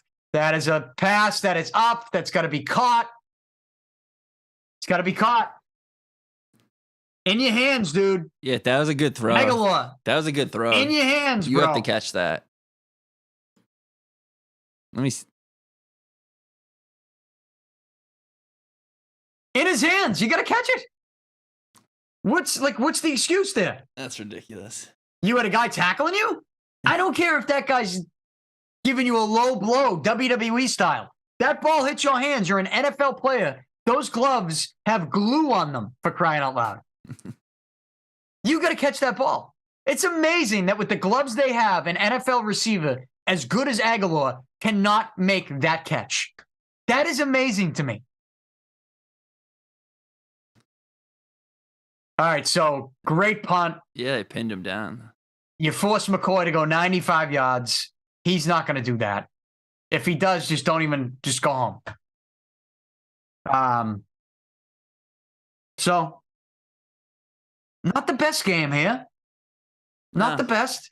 It's not the worst. It's fun now. It's fun. It's an ugly game, but it's fun. Let's see.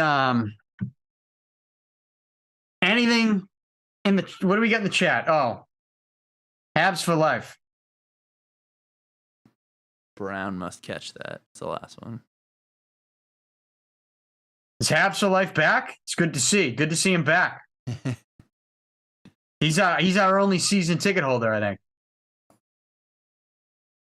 on the live stream.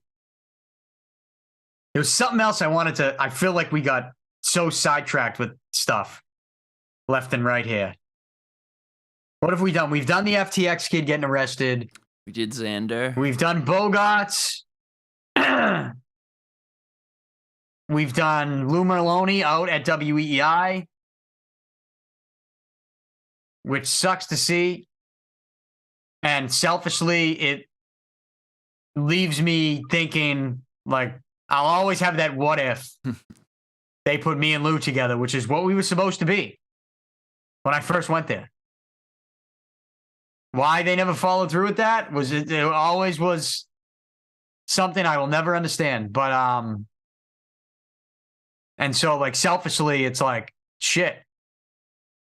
Not that I sat here all the time and thought, oh, one day Because I left there. Like, it's over. It was over. Like, they don't want me back. I'm not looking to go back. No hard feelings. We did what we did. That's it. It's over. You move on.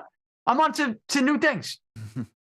So not to say that I sat here all the time and thought like, oh, maybe one day me and Lou will finally get to do our show together. No, I wasn't thinking that. It was just, it was almost like unfinished, like this unfinished business that I feel like I do have in that industry. And if there was one thing that maybe I would consider going back to it to do, it would be to do 2 to 6 on EEI, me and Lou Merloni. That would be like the one thing I think that I would do. But it would have to be with him. And that's just, that's like the what if. Like, what if they had put us together to give us the show that we should have had a long time ago? I think we'd be right up there competing with the best shows in the industry. I'm biased, but I know what I'm capable of. They didn't think I was, and that's it. It's over. They were done. I was done. And we move on. It sucks to see, Lou was, when you think about WEEI, you think of Ordway, Jerry Callahan, Lou Merloni. That's who you think of. Yeah. All those guys are gone. Sucks. Play action, Colt McCoy. You just got to get to him. I think you got to send some pressure here. Near the end zone, he's thinking extra overthinking it by knowing the end zone is right behind his right foot. Yeah. He had a lot of time, too. Way too much. I think they only rushed 3, it looked like. Defensive? Yeah, it is. Illegal contact, Jonathan Jones. I think that's only a 5-yard penalty, though, right? Yeah, he wraps around. Yeah. I mean, you also could say that's happening every single time DeAndre Hopkins goes out for a pass. Right? You could find that every single time.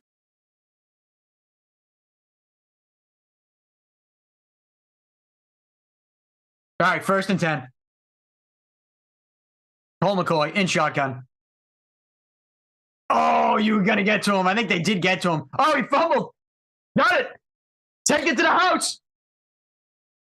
Touchdown, baby. Did he step out? Is this going to count? Don't be roughing the passer. McCoy did get hit. And that's one of those ones where in this league, they would call and completely screw me of winning this fucking bet. That has happened to me like 4 times this year. Where roughing the passer call Let's see. on a touchdown on the play lost me money. It's happened like 4 times this year.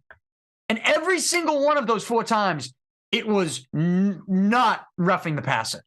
It was just a good, clean, hard hit on the quarterback. It wasn't late, wasn't to the head, wasn't a face mask, wasn't illegal. It's just these refs are so dumb. And they are obviously a lot dumber when you have money on the game and like I have money on the game and it's going against me, going against my bet.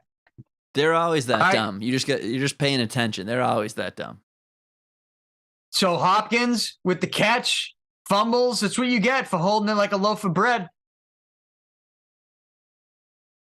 McMillan takes it in. Yeah, that is you. Thank you. Thank you. All right, Patriots lead at 2013, 5.5 left in the third. That's what we needed. I think the Patriots are going to get there. I think Mac Jones is going to get his first 4th quarter touchdown of the season tonight because I think we could end up shutting the lights out on Arizona early. And I say early, I mean like next possession, another touchdown in the third, and then I think finally you're blowing them out. You get the 4th quarter touchdown pass, the first of the season in the 4th quarter. I like that. Mac needs it. Just get the monkey off your back. Yeah, exactly.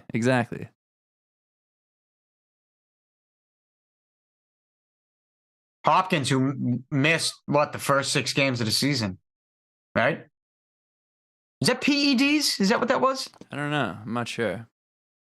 I think Hopkins had the PED suspension. It was a drug, but I don't remember if it was a PED or if it was Adderall or some nonsense like that. Oh, speaking of which, this is what I meant to talk about this a little last week. We never did. But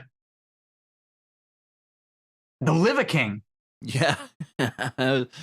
On the juice. Can't we just believe? It's amazing to me that people didn't think exactly he was on the juice. Yeah. Why can't we just? Of course he was. Exactly. You'd be silly if you didn't.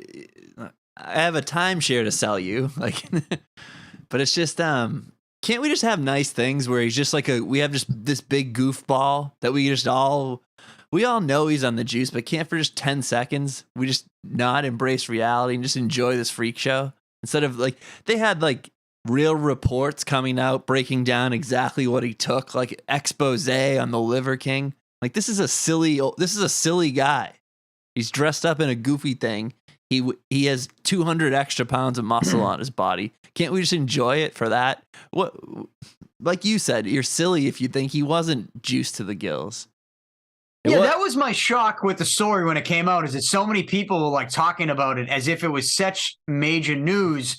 And it's only major news if you have a large group of people who think that he actually isn't on the juice. Yeah.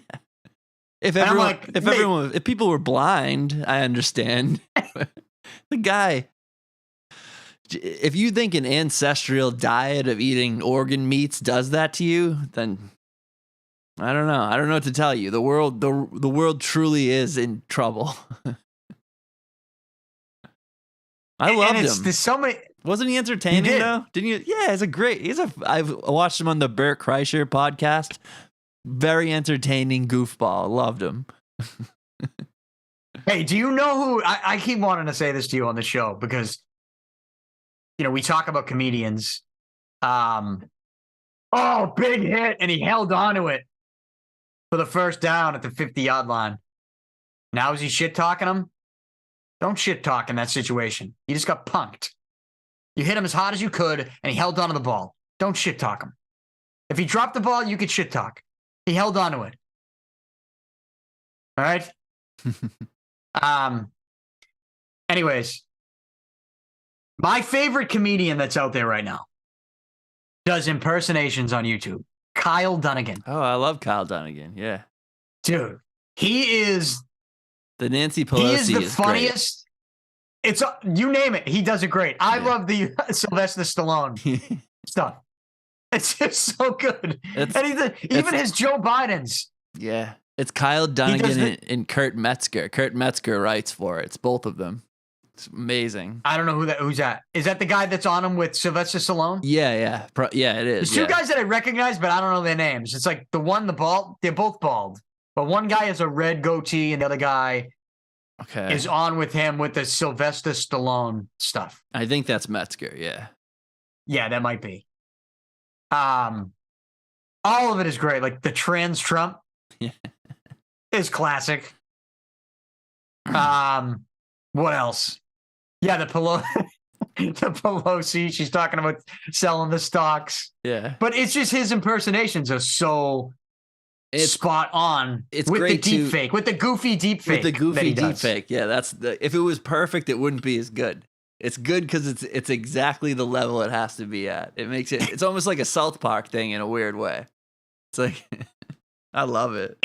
I don't know how they do. I don't know how they do it because they do it live. Did they record it and then maybe put it out live? Yeah, maybe. I'm not sure. That might be it. We're actually live. Yeah. I don't know that they're doing it. I think they might record it all, put it together, and then use it through OBS. They might go live like that. Yeah. It's got to be.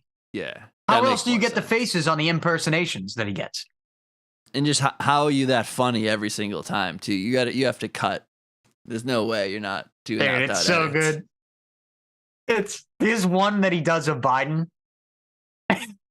where he opens up and he's like, "My fellow Jamaicans." It's just so funny. It's like, because he's mumbling, right? He always says like the wrong thing. He's talking about Ukraine. He's like, the cranes. They got all the cranes, man. It's classic. But there's someone else he does. Who is it? Alec Baldwin. Oh, those were good ones. This Alec Baldwin is great too. There's just a couple of I always go to Kyle Dunnigan's YouTube whenever I am in a shit mood. And it is 100% guaranteed I am not going to be in a shit mood anymore after I watch like 2 of his videos. Yeah. Sometimes just 1. I just watch one of the quick hits of Sylvester. He does Sylvester Stallone. And it's just, I'm in a good mood. There is like, it's like a drug. Yeah. Watching Kyle Dunnigan's YouTube channel. It's just anything that's going wrong, I forget about it because Kyle Dunnigan's making me laugh. That is the best YouTube channel out there. He's the #1 comedian in my eyes. I know it's not necessarily stand-up. No, but it's still comedy. He's great. It's good. He's been around forever too, so it's good to finally see him get a little bit of a shine too. So. Oh, I didn't know that. I just discovered him recently. Yeah. And I don't even know how. I think it was just like the rabbit hole on YouTube. Yeah. You gotta, if you haven't already, you have to check out Gillian Keeves. Yeah, that's what's his name? Yeah, the kid who got ousted from SNL. Yeah, Shane Gillis. Yeah, Shane Gillis. That's another sketch show type of thing. I think it's amazing. You know why he's funny, Shane Gillis, is because I feel like he's just like a normal dude. Yeah, real smart. Knows you know a lot what I mean? About like history. I just feel like he's someone I know. Interception. Here we go. This is what I told you. We're just gonna blow them out now. Let's go. A minute left in the third quarter. You could not let Colt McCoy beat you once Kyler Murray went down on the third play of the game. And it looked sketchy for a little bit there. But now, couple picks. One of those picks getting taken to the house for a pick 6. Big hit by Uche. Habs for Life missed your pick of this week, so if you want to give it to him again. He said he assumes you took the Pats or the under. I get the Pats -1.5. Habs for Life. I got Pats -1.5. I think I've only bet against the Patriots once this season. I'm trying to think of what game it was. I definitely bet against the Pats at least once. Oh, no. What is happening right now? No, he was down. Wasn't he down? They're going to take this to the house? No. I thought he was down, Paul. I took. Let's see. I took my eyes off the screen. Belichick's like, what the fuck just happened?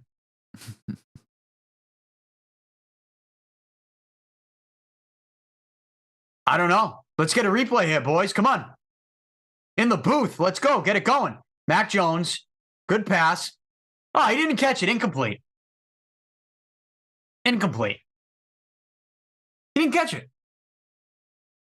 It hit the ground, right? I don't know. I didn't see it hit the ground, though. No catch. Oh, it didn't hit the ground? I didn't see it hit the ground. Oh, I thought it hit the ground. Bounces up. Oh, no. That hits the ground. It does. No, it hits it. Yeah, right at the end there. Yeah. Right? Yeah, no, it does. It right at the end. I mean, Aguilar, what a stiff. He dropped that one down the left sideline earlier. This one's right in his breadbasket. Like, dude, what are you doing? Does it hit the ground? So it's an incomplete pass but then it could be picked off and they might not be able to overturn that.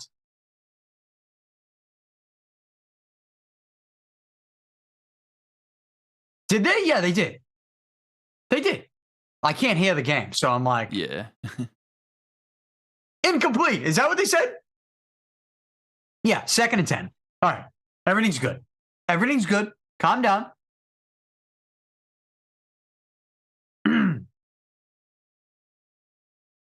Mac Jones, quick pass to the left.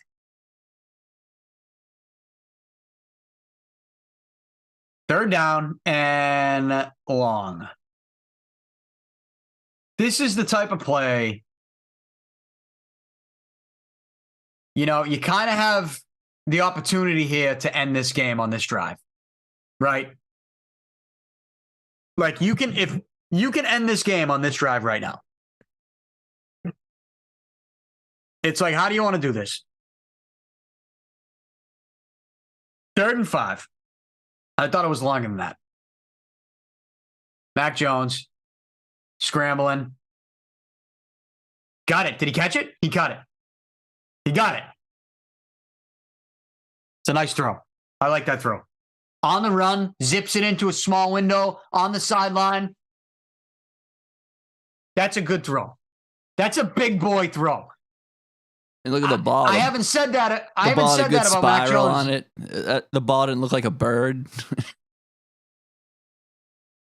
Oh, they're stopping. Oh, end of the third quarter. Okay. I thought they were challenging the catch. End of the third. Patriots lead at 2013. Patriots are driving. That's a big boy throw on 3rd and 5 from Mac Jones, facing pressure. Finally shows some type of awareness. That's another thing with Mac Jones. Sometimes it's like he has no awareness back there. And it's on the run, on the money. It's a big boy throw. Love it. Love it. Need Patriots to cover the -1.5. A touchdown in this drive is gonna guarantee that happens tonight. Not to jinx it, that's how good I feel about it, because you can't feel confident that Colt McCoy is gonna score 2 touchdowns in the 4th quarter. Yeah. But now here's what you might get. Because the clock just ended, the Patriots are driving, Mac Jones has his opportunity to do what? To throw his first 4th quarter touchdown pass of the season. Here we go. You got to get that in right now. Something Zappy hasn't been able to do. What a moment in time that was. The Zappy era. That's how it would be spun tomorrow. The Zappy era was entertaining. Mainly because we had the live stream while it was going on. Yeah. Like it was happening live in front of us on Monday Night Football. It made us look good a little bit. Because we were so pro Zappy.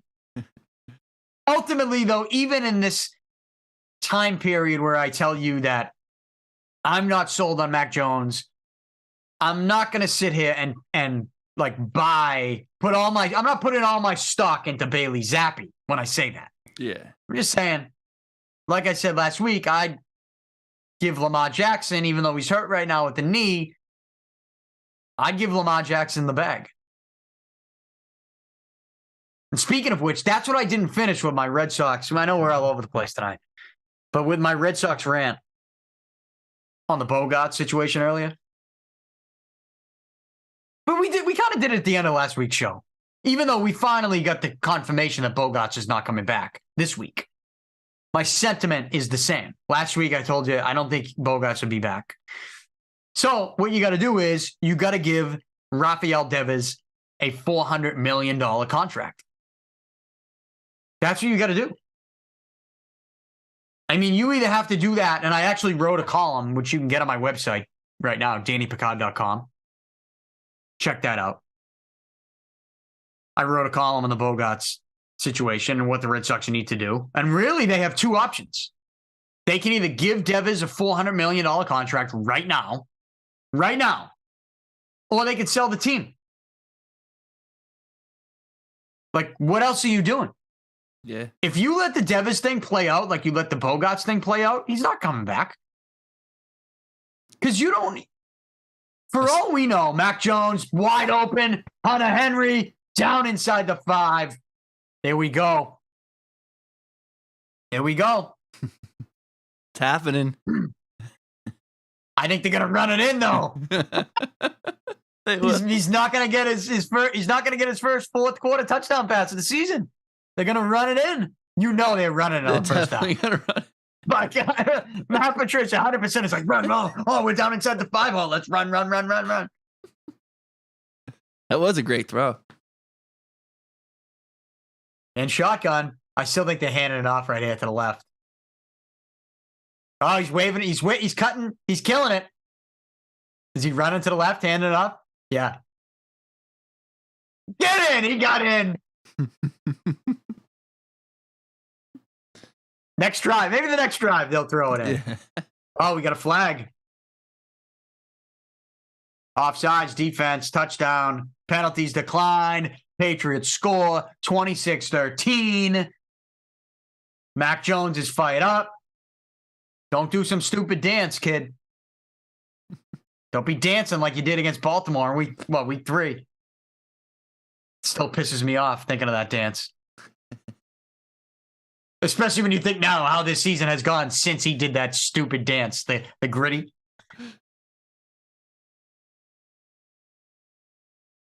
All right. 5 plays, 63 yards. Just about a 2-minute drive. It's in the bag. So I'm going to finish 2-3 against the spread if it holds up like this, which makes my record. Let's see. My record on the season is I'll be 31, 37-2. Not great. Not great, Paul. No. But better than 30, 38-2. Right? Yeah. So, big touchdown drive. Patriots benefit from a couple big stops, couple big interceptions. It was looking like perhaps they almost turned it over, though, on this drive, which would have been no good. That was a big play. Yeah. And I wasn't listening to what they said. I don't know if you heard it. No, I don't have the volume. I'm assuming they said the ball hit Aguilar in the stomach. I'm assuming they said the ball hit the ground. Yeah. At some point. So Patriots kept the ball. It was 2nd and 10, and then Mac Jones made a couple big throws, including that one on 3rd down on the run at the end of the 3rd quarter. 27-13 Patriots, 14 minutes to go in the 4th quarter. There was something I wanted to say about, we got sidetracked with an interception. But the Liver King. What were we talking about with the Liver King? How you were surprised, and I am too, that people were kind of shocked by it. Well, not just that. I'm shocked that I'm not shocked that some people were shocked that he was juicing. I'm shocked that people just weren't aware that it was a stick. Yeah. Right? Yeah, it blows me away. Same thing with that dude, Andrew Tate. You ever see? Have you ever watched it? Have we talked about Andrew Tate on this show? When he started getting canceled from everything, I watched a little. I wasn't really aware of him before though, because he's more of I think he blew up on TikTok more than anything, and I missed out. I don't have TikTok. Yeah, I think he started on TikTok, Instagram, stuff like that. So I missed a fair share of it. But there's a bunch of these people who just pop up, and then some people don't understand that it's a work. They just don't get it. Or if they do, they kind of say something like, well, I know it's a work, but he's saying a lot of good things. He has the Hustlers University where people pay him. And he gives what does he give? Dating advice or something? Life advice, business advice, dating advice. He teaches dudes how to be manly men. Alpha. Or top G's, is that what he says? Something like that. I mean, that guy is I give him all the credit in the world because I see what he's doing. He's just taking advantage of this viral persona. Big sack right there. But he's taking advantage of this viral persona. And like like I said, I watched a video of him the other day where he's talking about when he goes into a restaurant, he always pays more money to have his back to the wall. And I was dying laughing. I'm like, and he's so serious in the video. And the minute they stop hitting record, he's like, all these stupid motherfuckers are gonna be trying to pay waitresses and waiters to sit with their back against the wall. And like like I never wear headphones in public because that's when someone could come up and kill you. You can't hear them coming after you. Yeah. Do you know how many people listen to that and watch that video of Andrew Tate say that and threw their headphones in the trash? They're expensive AirPods. Like, I'm not wearing these anymore. Andrew Tate's right. I'm going to be ready. Sneak up on me. It's like, dude, headphones are not. If somebody's coming at you, like, unless you're packing right back, like sorry, it's over. Yeah. Like the way that Andrew Tate says somebody would come at you. You know what I mean? Like, but I'm actually like, much like the Liver King, I am shocked that people don't think this is just like it's a grift. Shtick that these guys. Yeah. It's almost snake oil. He's almost selling you snake oil Of course. But it also it's incredible. It shows you something more though too, like a deeper thing, that there's a lot of people who are looking for a message. It makes you understand how cults work. It makes you understand how all these things work. I don't know if people are lonely or just they're looking for something. There's a lot of people who are looking for some sweet answers. He's funny though. Tate, he was on. Oh, I love him. I think he's entertaining as anyone on YouTube is. He was on Your Mom's House. That's Tom Segura and his wife Christina Pazzinski's podcast. And she's a funny lady, but she cracks him. She cracks him over and over, where he almost breaks out of his own persona. It's very funny. It's very, very funny. It's worth checking into. Like within 5 minutes of the beginning of their interview, she's already getting in there. She's like, "Well, I am a dumb bitch, but how can I?" It's just so funny. Yeah, his shtick is he's over the top. Like he's just it's great. It's great. I'm not knocking it. I hope it doesn't sound like I'm knocking it. Like I think I watch it. I'm not paying for service. You look at it as what it is, just a funny little like a time diversion. Like that's all it really is. But people believe it though. That's the problem. Some certain people out there believe what he's saying, are apostles of him. That's where it gets even like him getting canceled. Yeah, exactly. Like there was a time when he was getting canceled. Like that was the best thing that ever happened to him. Yeah. I don't think he got canceled. I mean, they probably did that. Yeah. Who was canceling him? Yeah, exactly. You can't really get canceled.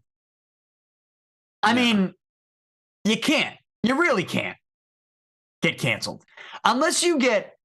Like, did he get banned on Instagram or something? He did. He got banned from a few of them. Yeah. But I wonder if that actually happened.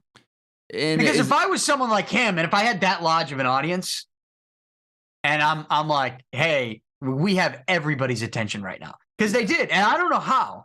Like he was showing up in my YouTube feed, and I don't know how. Like it was random. It was like he was in the algorithm. He found a way in that algorithm, something that we're having. Like, it's so hard to get in the YouTube algorithm, the Instagram algorithm. He got in. And I think once they got in, like, I look at him and I'm like, he's a very smart dude. Obviously, he's a very intelligent person. So you got to think there's a little more to what they do on YouTube than just him showing you this is how he is and he's just giving advice. There's a game plan. Yeah. Somewhere along the way with their little show they do. And I think when they got in that algorithm, they were like, how can we take this to another level?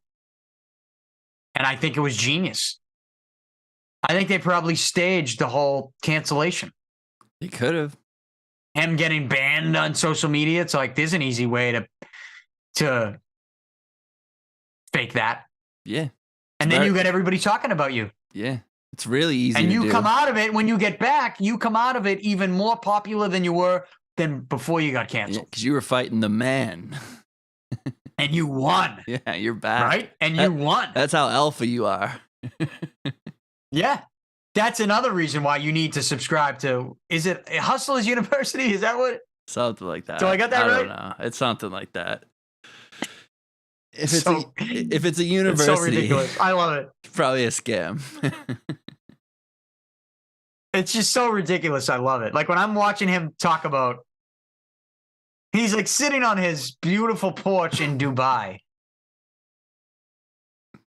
talking about how anytime he goes in a restaurant, he always pays extra to have his back to the wall, and he will never wear headphones in public. And I'm like, there are so many people who are taking this advice as gospel and trying to live out their lives like this. You got to stay ready. And I can't wait to be in like a restaurant or something and have hear somebody go, dude walk in like with his date and be like, hey, yeah. I can't have my back to anybody in here. Yeah. Sit me over there. No, the funny thing is, I do like my back to the wall when I'm in a restaurant. I like that too. I never thought of it like that. Not for the reasons that reasons he's saying. I never really thought of it like that. I never thought of it that much, but I do. I like it. I like the wall. Maybe I should check into this university. You and Andrew Tate, you're one and the same. Do you wear AirPods? Do you wear your headphones when you're out in public? I do. But I do think it's dangerous, more for cars, for electric cars than anything. You can hear a regular car. You can't hear an electric car at all.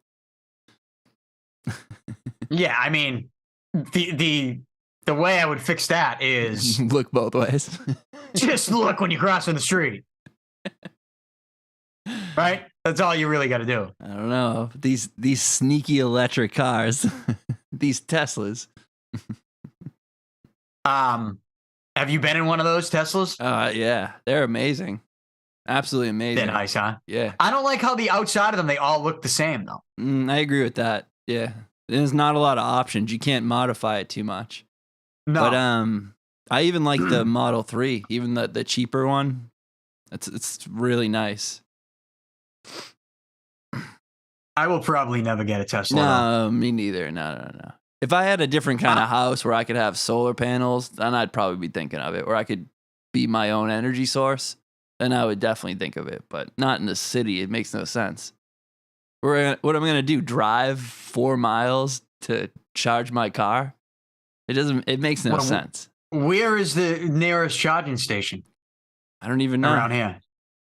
I don't know. I don't either. Seaport. Do people maybe put them in like, you know what? I bet you all those fancy apartments down the seaport have like I'm pretty sure they do. In their garages, they have. Yeah, they probably do. But think of it. Think of like these row houses, like right here. How you have some of these houses have 4 cars. Where are we charging these 4 cars? It makes no sense for the city, in my opinion. If you have your own thing, you have your own land, you have your own solar panels, that makes perfect sense to me. I'd look into it at that point. But well, I also just think like, and I hate doing this with everything, but it's the tone that they set with all the shadiness, right? And the stocks and the timeliness in which they sell and buy. And then not to keep going back to the military industrial complex, but like that mindset in government is not just with like military contracts, weapons, defense contracts. It's also with other stuff, shady stuff that they have their hand in.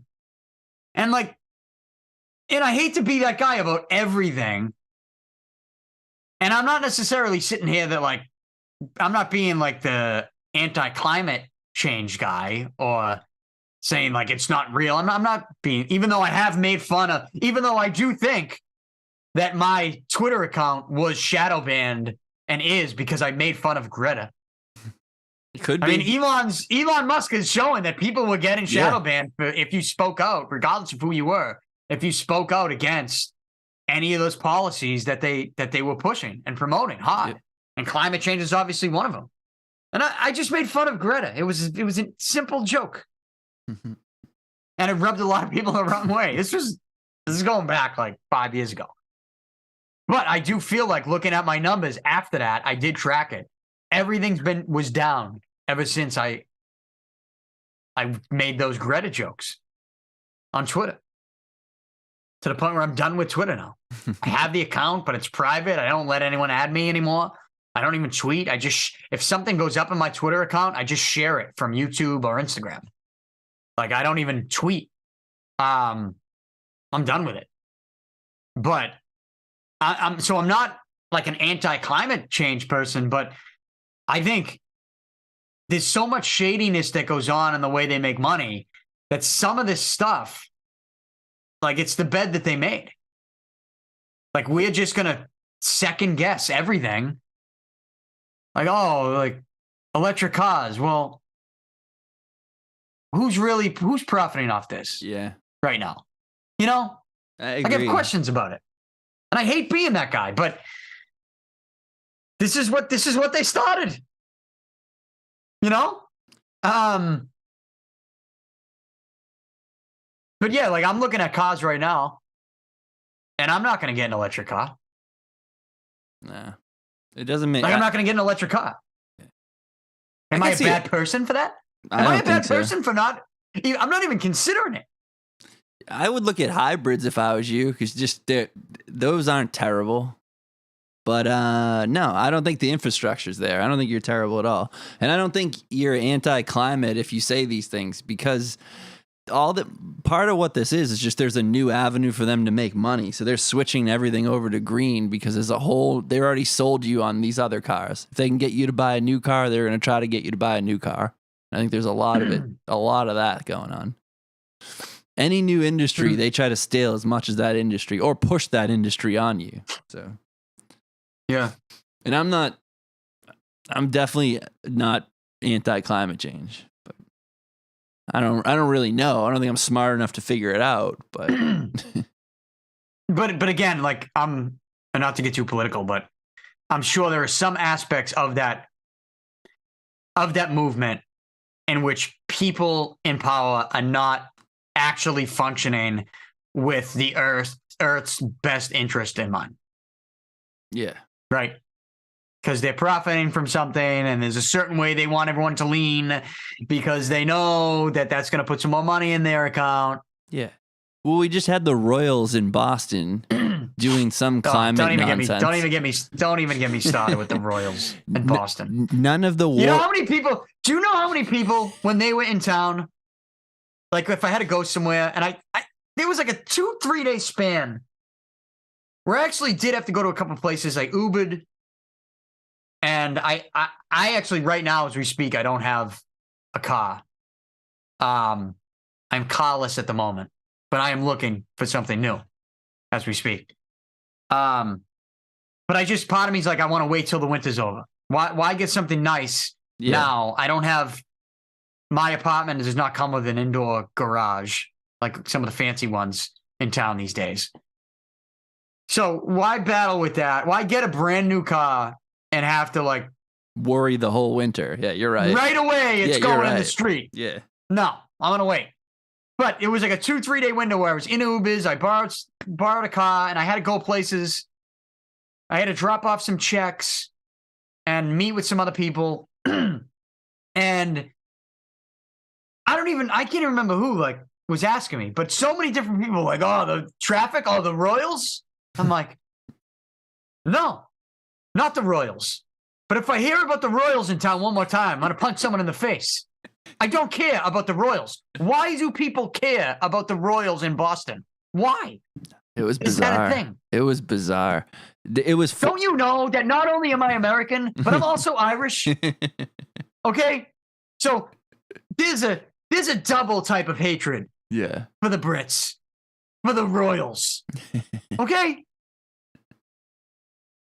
Leave my homeland. Get out. We don't want you there. I certainly don't want you now here in this homeland. Yeah.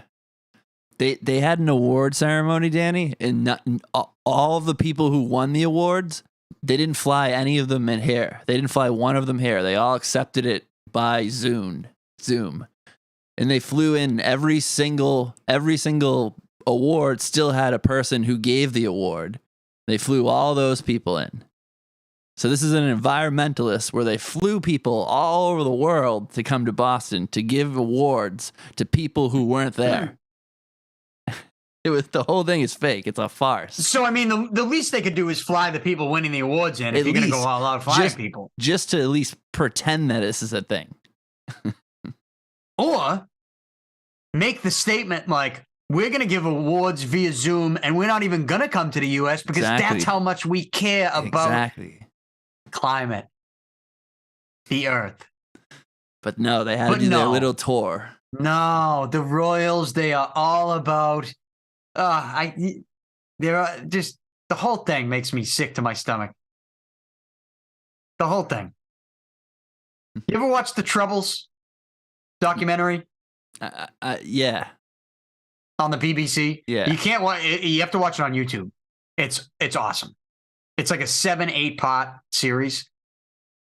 It's just so good.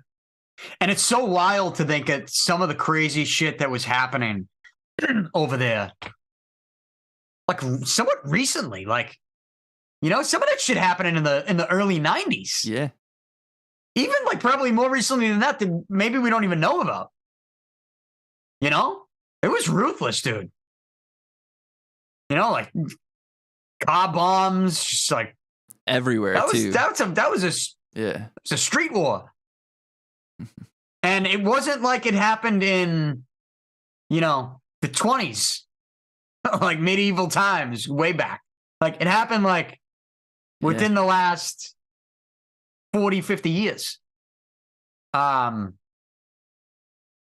yeah, that's such a great documentary. It's like 7-8 part series. Got to watch it.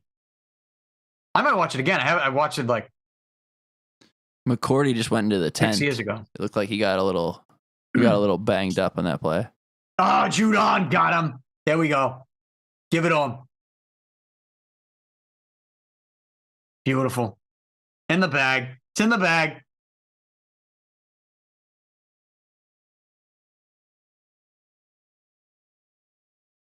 Matthew Judon. MVP of the Patriots this year. Yeah, without 100%. A doubt. Has made a couple big plays in this game. Now you get a 2nd and 23.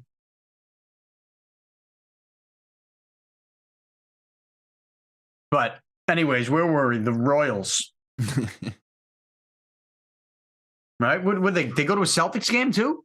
They did. And that was pretty funny. They asked Jaylen Brown about it, and he paid them no mind. He was the only person who didn't give a fuck about the Royals. That's what I wanted to say. It was great. I loved that answer. I love him. What an answer. And not only, it wasn't even him either. It was someone else too gave a great answer. Oh, the coach, Missoula. I missed his. They asked him. They were like, "Oh, did you see the?" I'm paraphrasing. I mean, I'm probably taking this out of context a little bit. They asked him in a press conference, like, "Oh, did you hear? You see the royal family tonight?" And he's like, "Jesus, Mary, and Joseph." Oh yeah. He was dead serious. That's great. And I think their boy was like, "What? No, the Brits." The Brits. What a bunch of clowns. The real life blue check marks. Fucking Brits. I mean, I'm talking about the royal family. No, the royal family. Yeah. I'm not talking about like actual citizens. Like no, the royal family. Think about it. They're great people. They're blue check marks. They're this weird thing that's assigned to them. They're really nothing. They take it way too seriously. Way too seriously. And everyone else does. I saw a video of the king after the queen died, and he was signing something. He didn't like the pen, and he was like flipping out on the guy, like about the pen. I'm like, bro, relax. Like, you're taking this shit way too serious. It just has such a medieval feel to it, doesn't it? Yeah. It's like, it's goofy. I don't know.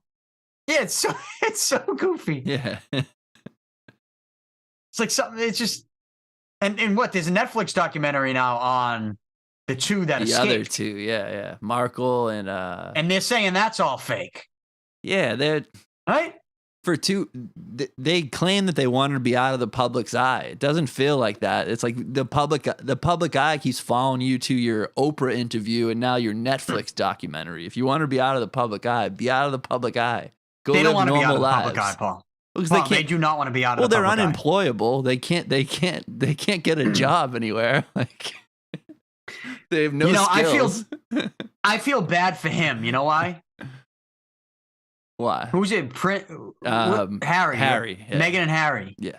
Prince Harry. Is it Prince Harry? Yep. Yeah. I feel bad for him. You know why?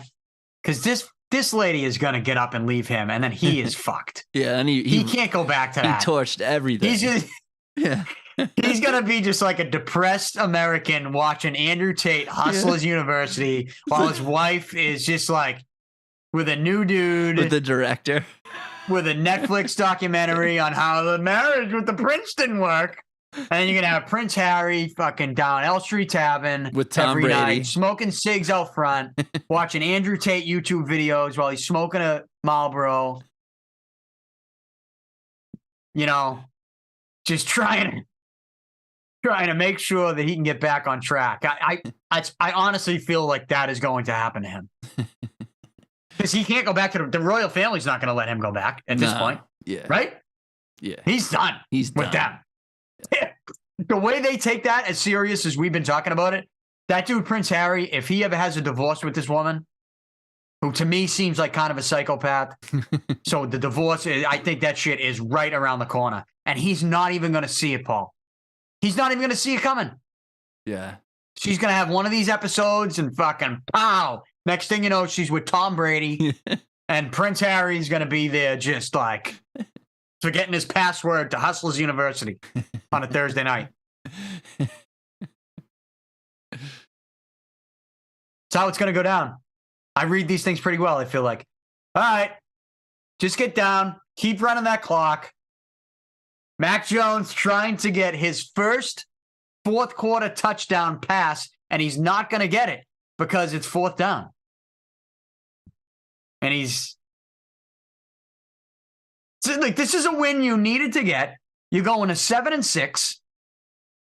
You're still in play for the playoffs.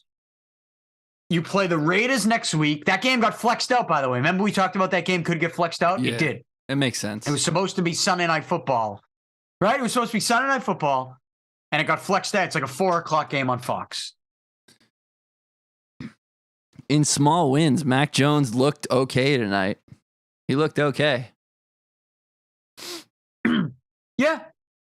I mean, you got those 2 picks, which were huge. Yeah. Kyler Murray didn't play, which was huge. And not trying to be that guy that's like glass half empty on you. But I'm also not going to be glass half full right now. I'm just going to say there's water in the glass, and let's see what we can do with it next week. Mac half empty. Yeah. I mean, you're still in last place in the division. Though you're going to surpass the Jets, right? Jets are 7-6. You're going to be 7-6. You beat the Jets twice. Yeah. So you win the head-to-head. Yeah, you'll surpass the Jets. What about the Chargers? The Chargers are 7-6, right? Yeah. We haven't played the Chargers yet, correct? I don't think so. So the tiebreaker there is going to be like conference record, I think is the next one. Oh, wow. And I don't know what the Patriots conference record is. I don't. So I don't know if, you know what? I think, oh, no, wait. I think with the Chargers beating Miami and us playing an NFC team, that might hurt us. Might hurt the Patriots. Some people hate when you say us. Rick, you're not the team. Not yet. It's not us. You're not on the Patriots. Not yet.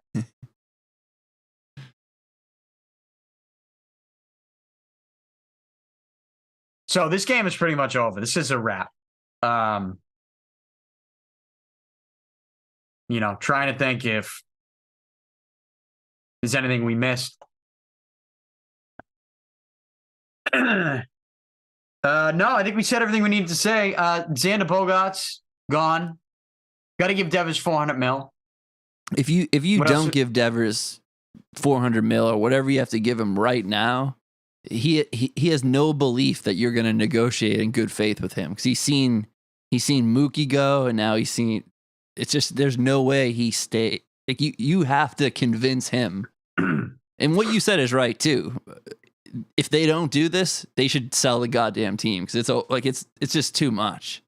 It's like what are they doing? If you don't bring Devers back, what is the point of this? What was the point of these last years? What are we doing here? Yeah. Well, just in general, like Devers, you got to think. Devers is he's from the system. Like he was in the minor leagues. You brought him up. And I do think there was an aspect of Devers' game that surprised, like how good he was out of the gate, especially in the first postseason he was in 2017 when we lost to the Astros in 4 or 5 games, I think. The year before we won the World Series, Devers was the Red Sox best player. He had got called up that year, I think in the middle of the season, and he was awesome in the postseason. And it was right then you started to look at Devers and go, this is different. Like it's almost like the moment was so big for him, he didn't even know. But I feel like that mindset where like he doesn't even know how big this is. That's just who he is. Like he's just like this. He's just a special talent. But like you got rid of Mookie. You didn't bring Bogaerts back. This is your next guy. I say offer him $400 million right now, because if you don't offer it to him right now, you're going to have to offer it to him at some point. You really think you're going to offer Devers less than $400 million and he's going to accept it? No, because he's going to look at it and go, I'm going to be able to get $400 million on the market, on the free agent market. So a $300 million deal right now is lowballing me based on the market that I'm projecting when I'm a free agent. So you just got to offer it to him right now. That just makes all the sense in the world to me. Because if you think, well, we're going to have to offer it to him anyways, the best time to do it is now.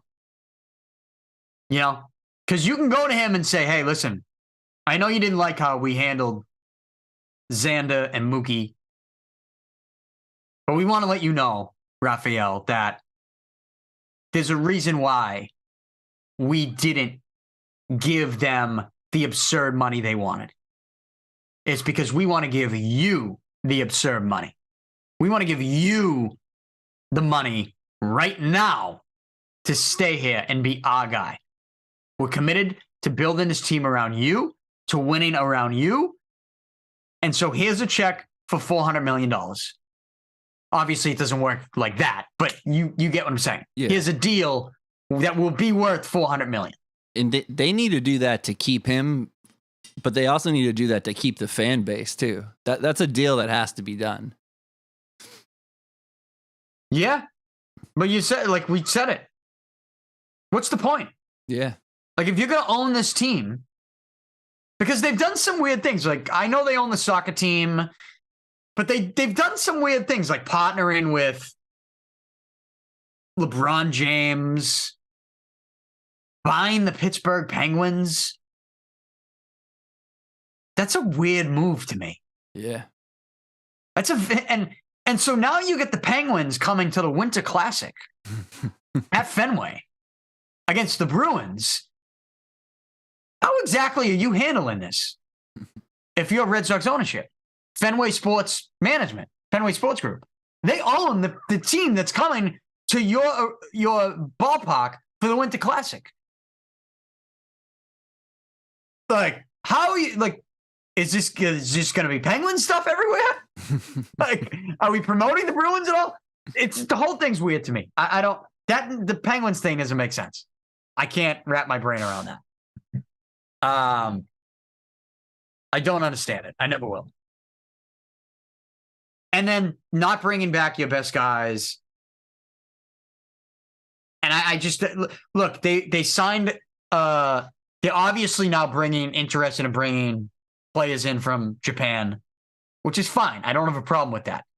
But I think it's so, like, I think they're hoping for something that we just don't know what those players are going to turn out to be. Not everybody can pitch and hit, right? Like,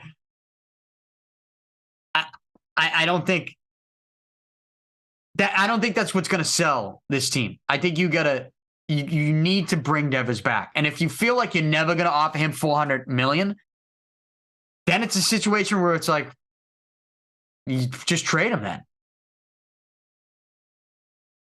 But then that's going to be a bad look. Yeah, that looks terrible. Yeah. So just sell the team. Do you want to own the Red Sox? And if you do want to own the Red Sox, why don't you want to keep players around to win? So if you don't want to keep players around to win, you're telling me, you don't really want to own the Red Sox. So if you don't want to own the Red Sox, just sell the team. Or prove me wrong and offer Rafael Devers $400 million right now. And build a real team. It's time. So build it around him. Yeah. If you offer him $400 million right now, and Devers says no, Red Sox look pretty good there. Yep.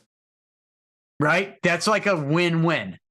You bring your guy back if he accepts, and if he declines, you made it look like, hey, we didn't do these other things because we're giving him the bag. And he doesn't want the bag. He wants to go to free agency because he thinks he can get $450. He thinks he can get a $500 million deal. And we're going to draw the line at $400, which is a very reasonable thing to do. Some people have heard me say $400 million, and they're like, you're crazy. Why would you give him that much? I'm like, because that's just, you got to do this. Devers is a once in a generation talent. And they can sell a lot of tickets with him. A lot of tickets. He's 26? Yeah. I mean, a 10-year deal is through. I mean, maybe you say, hey, we'll give you 12 years. Yeah, exactly. We'll give you 12 years at whatever that is. At 420 or whatever, We'll give you $40 million a year over 12 years. Oh, no, maybe that's 480, right? I mean, maybe that's his ask back, and maybe you say, hey, let's meet in the middle. We'll give you 11 for $450.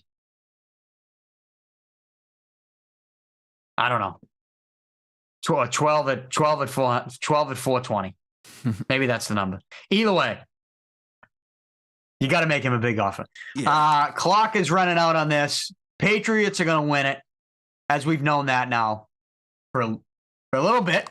So you go in Arizona, you win. Now you get the Raiders. Playoffs possible. Playoffs are back on, possibly. If I had to put my money on the Patriots making the playoffs, I would put it on them to make it. Yeah. Like, to make it or not make it, I'd put my money on the Patriots making it. They're going to be 7-6.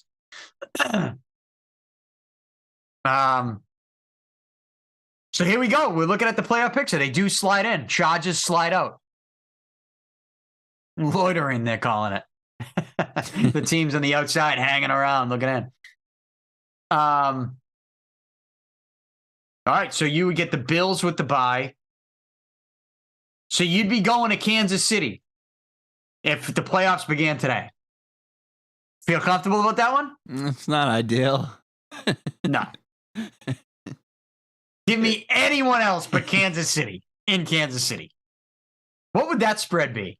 Patriots, Kansas City, in Kansas City, wild card round. What would that be? I think the spread would be lower if it was Buffalo. Because at least you could look at that and go, hey, divisional team. They played last year in the playoffs, and it was ugly. But Belichick, you learn some things. Yeah, you could talk yourself into that. Yeah. You could talk yourself into a lower spread. But with Kansas City, in Kansas City at Arrowhead, with this Patriots team, I think that's probably like it's massive. I think that spread's probably 10. Yeah. 9.5, 10. I think so. And that game could be a blowout of blowouts. Well, look, I don't know. If you gave me 10 points, Kansas City's defense isn't anything to write home about. Okay. And so, you could manipulate some type of offense in that game to, I think, keep it within 10. I think so. I think so. Not every playoff game the Patriots are going to play with Mac Jones is going to be a blowout loss. Yeah. So you got to think of it that way too. Like you learn from some of your mistakes, and you hope that your defense is going to be good enough to even it out to keep it close. If it was a 10-point spread in Kansas City wildcard round right now, I would take the points. I'd say Patriots lose the game, but I think I feel comfortable with double-digit. Being a double-digit dog, knowing you did get whooped in the playoffs last year. Yeah. And I love Matthew Judon in that situation. I would take the points. Anyways, we got a long ways to go until that happens. But all right. Let's wrap it up. I don't know. Did we get anything accomplished on tonight's show? I think we did. The highlights? I think you're gonna find something. I don't know, dude. It was a little a highlight, maybe. Yeah, we were all over the place. I was all over the place. It's Monday Night Madness. It's Monday Night Madness. Monday Night Mania, dude. Mania. I got it wrong. We got the name of the show wrong. We are all over the place. I'm tired. I'm sorry. All right. So I know. Long game, long night, long week, long year. Just trying to get through the holidays. All right, Paul. Nice stuff. Nice job. Good stuff.